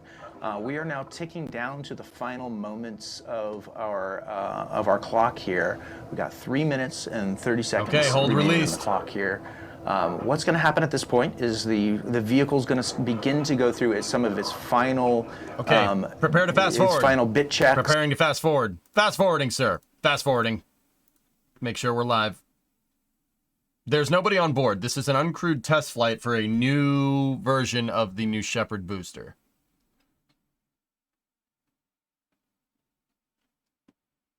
Over time, you can see that visible wear if you were to compare this rocket to the last. Okay. Last vehicle that we've been flying that's had several flights now. I think 11 flights to. They haven't called it that, Nova, but yeah. And that's, it gets darker over time, and it starts showing the marks of reusability. That's right. But I feel like the wear, that's what gives it character. That's what shows that it's been to space, it's been on an incredible journey, and that it's ready to go again.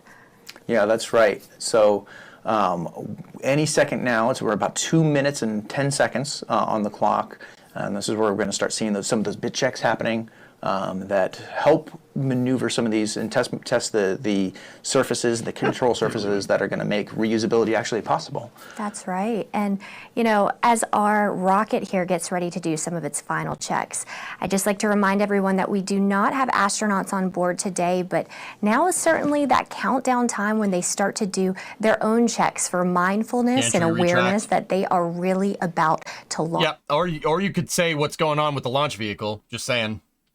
And be internationally recognized as astronauts. That's right. So you just saw the bridge, the astronaut bridge has been retracted.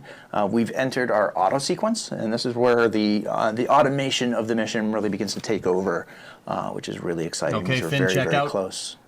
And you can see there's the fin movement. You can see the fins moving at the base of the rocket. These fins, they help steer the vehicle on both ascent and descent. The next checkout here should be a thrust vector control checkout test here. Watch the nozzle.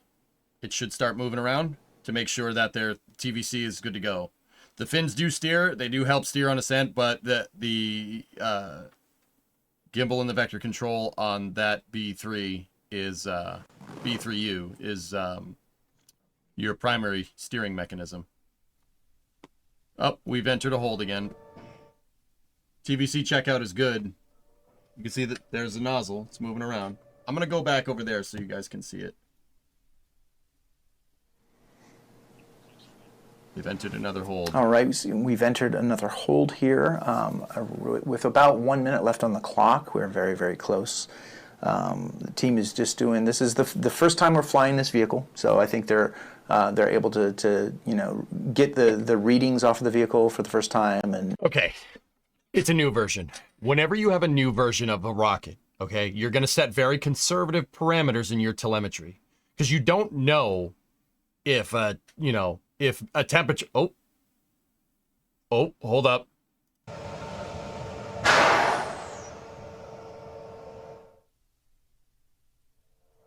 What was that?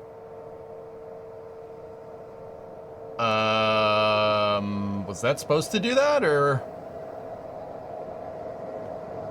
That's your hydrogen vent umbilical.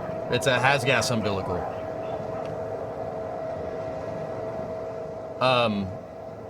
Okay. So, whenever you're testing a new vehicle, you want to make sure that you have very conservative parameters for your autopilot, for your guidance system. Very conservative parameters for launch. So you're going to get a lot of holds like this. The reason why is because, say, with the older versions, let's just say the engine chilling sequence could be between like -100 and -200. All right, these are just made up numbers, right? You'd have a big wide gap for temperature because you know it's going to work.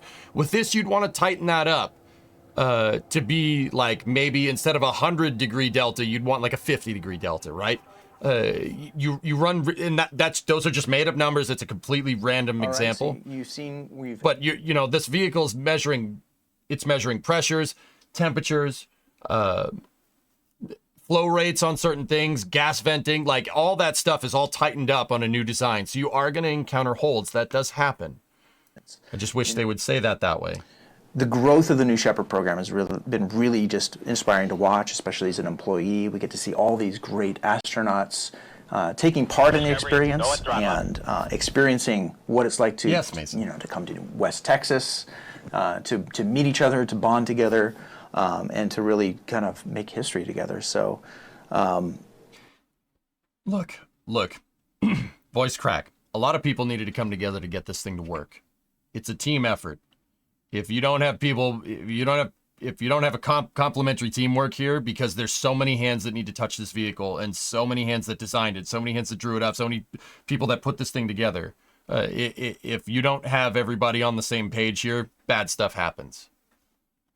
That's what he's trying to say. The fact that you can go online right now and enter a web form on our website to begin your journey to explore and investigate what it's going to be like. You can purchase a seat to space. So it's now, because of this New Shepard program, that everyday people can travel beyond. Yeah, King, they keep saying that this is, they're writing a new page of history. And don't get me wrong, there's never been much anything like New Shepard. It's kind of in its own thing, which is super cool. I wish instead of saying that this is writing a page of history, they'd actually tell us what they've changed. I mean, that would be kind of useful. But, Booster. Is this wild? Go. Each person that goes up there. Oh my golly. This is nuts. Ground. Go. All of a sudden has a totally different perspective. Wow, look at that view. Caps off. Go. Of this little place here. New Shepard is go. Like I said, it is pretty cool. Like, I just wish they would talk more about this instead of the implications of this. You know what I mean? New Shepard has cleared the tower. This is a new era where people like a teacher from North Carolina gets to go to space. Space has always been something I've wanted to do, but it's never been accessible. That's a very weird example. Look at that view. Look at the view. It's just unbelievable. You have to see it with your eyes to really, really take it in. Everybody else should go to space. Look at the Earth. Just look outside. Look at the Earth. We're in space. This is a life-changing experience. Everybody needs to do this. It was absolutely insane. I mean, it's the coolest thing ever. Oh my word. I'm just spinning. That was enlightenment. This is the best experience of my life, by far. Everyone in the world deserves to see this. Everyone needs to see this. Oh my God. It's just a dream come true. I wanted to do this my entire life. I just went to space. Oh yeah, I'd fly on this thing, friend. Sure. Mexico. I think we need to give this gift of perspective to everybody. Oh man, this is so cool. I'd rather pay off the house, I'm Tara. gonna do it, and I just did it. I'm not gonna lie to you. What you have given me is the most profound experience I can imagine. I can't believe this. As soon as you land, you will want more of it.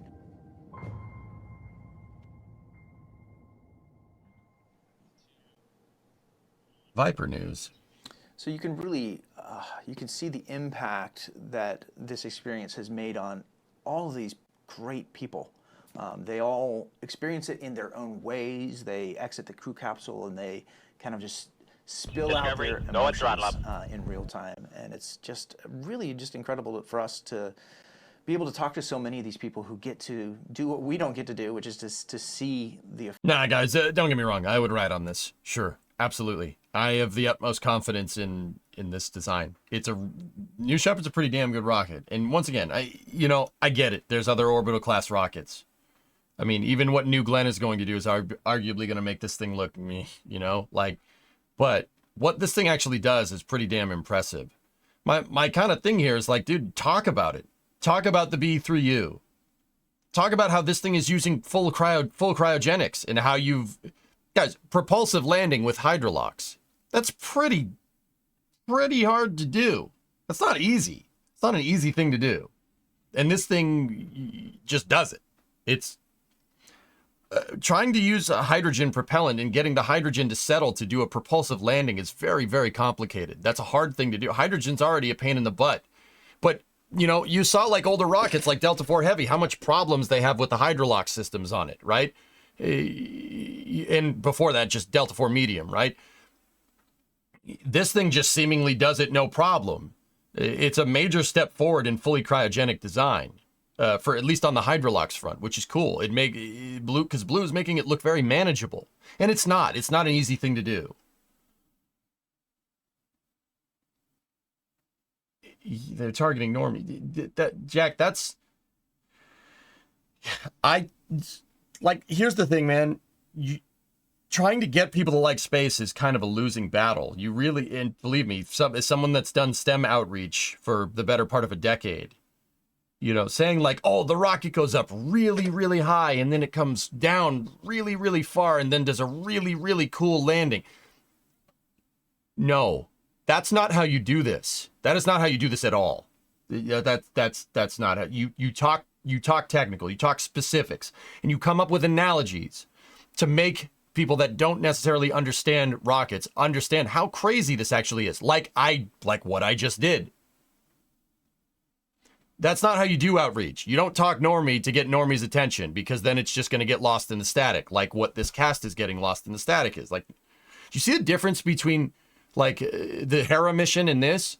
John Innsbrucker's talking to us about not cryogenic. He's talking to us about, propellant cycling, and he's talking to us about orbital mechanics. And Jesse's coming back and talking about timelines on the mission. You see the difference? You see what I'm talking about? That's what I mean. You if you want to get people's attention, you have to talk about the extraordinary. You have to talk about how ridiculous this actually is. This is actually a crazy piece of equipment. You don't just sit there and say, oh, it makes a really big flame and it goes up really, really high. That doesn't get you anywhere. So Isabella, you've been part of the astronaut sales team now for some time. Tell me, like, what are some of the things you hear from prospective astronauts? Like, what are the things they look forward to with their flight? Well, I'll tell you first things first. astronaut sales, it's such a funny thing. You don't have to sell going to space. I mean, who wouldn't want to go, right?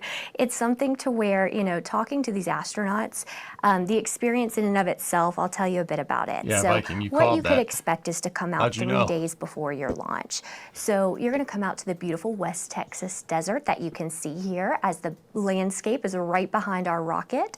You'll come on in and you'll get to see, as you have seen in some of our clips, featuring our New Shepard vehicle, the beautiful Kármán Line bar, our top-notch hospitality team that rolls out what I'd say is the blue carpet for you. And then you're gonna start to get prepared for your flight. You'll get your hearing protection fitted. You'll go ahead and hop in that spacesuit of yours, your flight suit. And then you're gonna start your astronaut training. You'll do 2 full days of astronaut training with some incredible CM7s, our crew member 7s. We can elaborate on that a little bit later. But again, you're going to go through 2 full days of astronaut training, and on that 3rd day, you get to fly to space. That's so incredible to just think about the overarching experience that you get, not only of flying to space, but I think you and I both know, just having visited the West Texas desert, Remember your pressure the launch points. site 1 Remember your facility pressure- itself, astronaut village. It's more than just a experience to space, but you really spend time bonding together with your fellow astronauts and kind of forming friendships that you're going to hold on to for the rest of your life. You nailed it. You nailed it, Joel. Because, you know, it is so much more than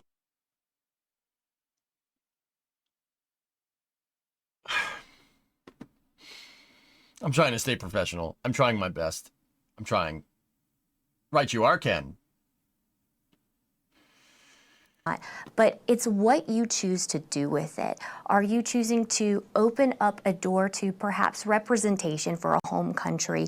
Are you opening that path for the next generation to inspire your children, to inspire, again, just the next generation of those that are engaged and invested and perhaps even following career? All right, I'm going to be savage today. I'm sorry. You know what inspires the next generation? Launching things.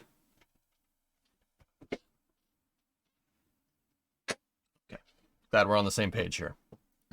Let's keep talking about this astronaut experience, though, because at the end of the day, this is what it's really all about for New Shepard and for the astronauts that sign up.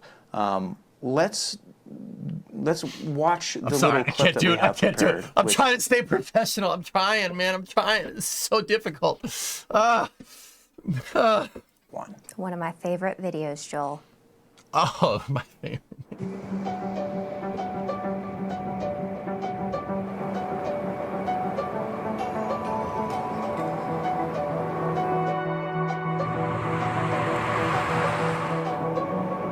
Discovery, go and throttle up.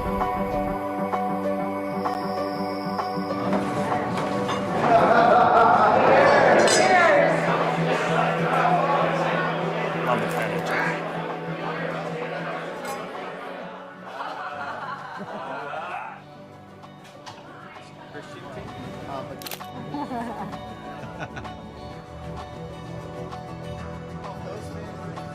They're just doing their job trying to sell seats. Yeah, I understand. Yeah. How's that working out for you?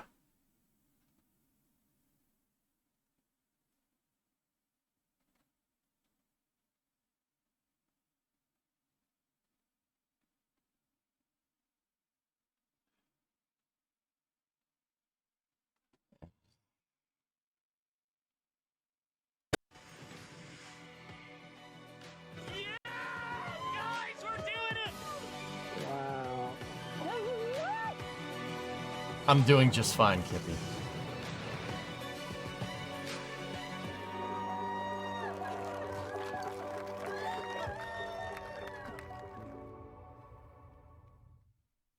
Discovery, go and throttle up. My gosh, Joel, that just gives me goosebumps every time. How about you? I mean, I've been down there for other launches. Please stop. Please. Please stop. Please stop. I can't mute it completely, Sam. What if they actually give us some pertinent information? this experience is. I can't do that. It just captures that raw emotion, and Oh, it's not just the emotion of our astronauts that are flying. It's their entire community that comes along with them. It's their family, their plus ones. Again, they're plus a few others that, again, get to follow their journey, have been encouraging them and following, again, about their dream coming true. You know, I have to being keep it unmuted, guys, in actualized. case they actually see talk that about blue what's on the origin. screen. So when, I mean, you've been. I don't know what to tell spent you. Time down Like, there with our astronauts, you've talked to so many of them. Isabella, tell us about, like, what do they say, and what do you like to talk about most when it comes to, like, remembering the time that you spent on site and preparing these astronauts to fly? Yeah, I really like to follow the entire journey of an astronaut. So, you know, before they fly, what is it that they're most looking forward to? And then kind of following up those types of questions when they come back to Earth. So what were you most surprised by, or what were you expecting? And I like to collect this information and think of it as data and share that with our future manifested astronauts, and share that with those that are hoping to be able to become an astronaut one day, and share with them what they've learned so that way they can prepare for their flight in that manner. It's really special to hear some of those, and, you know, in regards to what some of those astronauts have shared with me. It's so stupid, That would be, Phil. you know, Like, things in regards to go into this. we're trying to watch a rocket launch here, and they're talking about everything but the rocket. I don't know who Blue thinks this is for, right? But the vast majority of people are here for a rocket launch. You know why? Because it's a cast about a rocket launch. You know, you're targeting a very high-end clientele here. So doing a free webcast and then advertising it for a high clientele, I get it. I get what they're trying to do, but I'm pretty sure the vast majority of us here probably can't afford this. I don't know what the price is. And I'm not saying that you shouldn't put your name out there, but also, look, man, if somebody wants to fly on this thing, they ain't gonna look at it from this, you know what I mean? Like, and they'll be like, oh yeah, I should fly on that. I mean, maybe they will. Maybe I'm wrong. I'm not gonna sit here and pretend that Blue doesn't have an advertising department that knows more about this than I do. But all I'm trying to say is that, you know, it is a cast about a rocket launch, and you're talking about everything but. It's scientific research. We have the opportunity to have payloads on board. And so, you know, of course, today we're looking at this beautiful rocket where we have 12 payloads on flight. And so that's just something to where everyone's journey is a little bit different. And we love to be able to bring someone's dream of going to space to life, and really welcoming, if you will, that vision of theirs. That's incredible. I love hearing you talk about the astronaut experience and the promise of, you know, what that experience does to people. It's pretty clear that you yourself are pretty passionate about it, so thank you. You know what? It is something really special to be a part of. And so when we have 6 astronauts on board with a traditional New Shepard flight, again, a human-tended flight, we would expect to have 6 astronauts on board. When they come to the West Texas desert, they talk about what their zero. That's pretty much what's going on, Chivo. They didn't have anything else. They're trying to fill Some dead air. choose actually to stay in their seat so they can prioritize looking out those Sometimes saying less. beautiful windows. Sometimes saying Look at that less on is the better. rocket. My gosh. And they stare out the window and they look at planet Earth again, and that's what they came to do. Hey fellas. Hey fellas. Hey fellas. You know how I always say that NASA needs to have its own redundant space program to commercial providers, and how relying solely on commercial all the time is not the most sustainable long-term solution? You remember that? Oh, why did I bring it up? Oh, no. Pick unrelated. Here, have more of this advertisement. It can look like. That's something that we can certainly facilitate. That's incredible. So many cool opportunities to work with you to potentially get on a future manifest and experience what so many others have been able to experience so far. So you can see here we're still in a hold. This hold's going a little bit longer, and we're gonna let Mission Control keep working out those final kinks in the process before they're actually talking about the rocket before they clear that hold. All right. We're actually going to take a little breather here and watch the rocket while we await the launch crew to wrap up these final preparations. Don't go anywhere. We're not going anywhere. We're going to be here for the journey, but we will share updates as soon as we have them.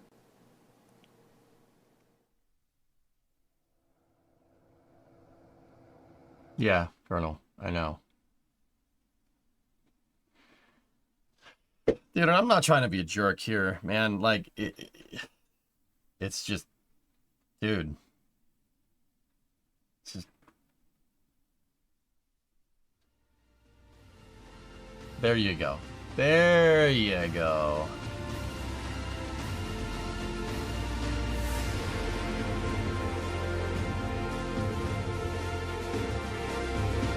This is the B-roll audio you had? This is the B-roll audio you had. Okay.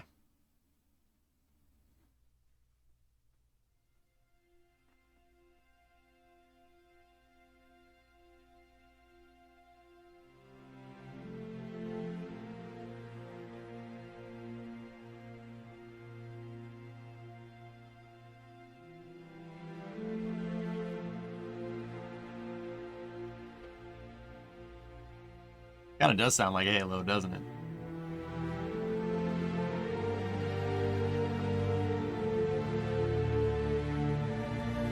I don't know, Sea Kraken. The announcers have only said they're testing a new version of New Shepard. That's it. That's all we've heard. Now, what are the detailed differences? I have no idea. I don't know. That's it. I'm cashing out my 401k and signing up. Sold. I was thinking this reminds you of Band of Brothers. Yeah. Would the space shuttle have been good for space tourism like this? They were moving to do stuff like that, Jack. Bill Nelson flew more or less as a space flight tourist in 1986. Yeah, the guy that runs NASA. No YouTube stream. JDG, I was going to fire up the YouTube stream after these launches got done. Yeah, give me a second.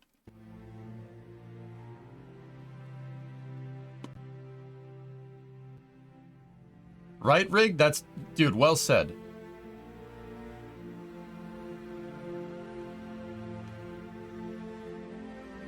Band of Brothers is so good. I gotta rewatch that.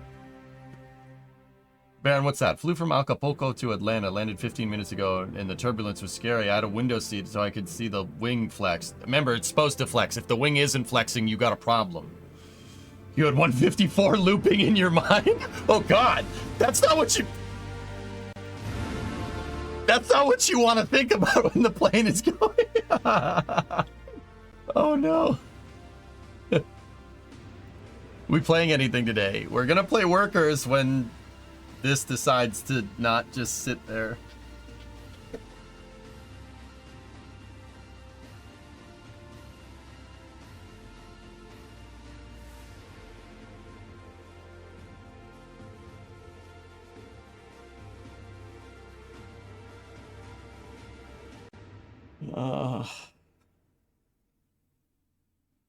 I don't know if there's a launch window, Jack. Don't forget we're going to watch the rest of the Hearts of Iron Floor DLC trailer. Yeah, Creeper, that...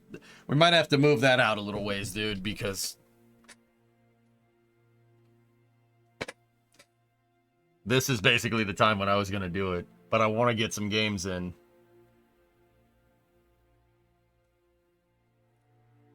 They'll be all right, Baron. They're a big boy. Florida's a big boy. They're Floridians. They know how to deal with this.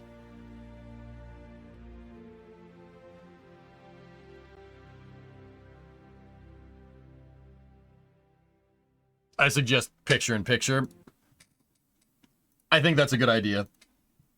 Yeah, we'll pip this thing and go from there. I will fire up the YouTube stream here momentarily, everybody. Actually, you know what? Take this, move that window up there. Yeah, well, let's start playing some games. Yeah, so NS-27 is in a hold. I would honestly rather just have it on in the background.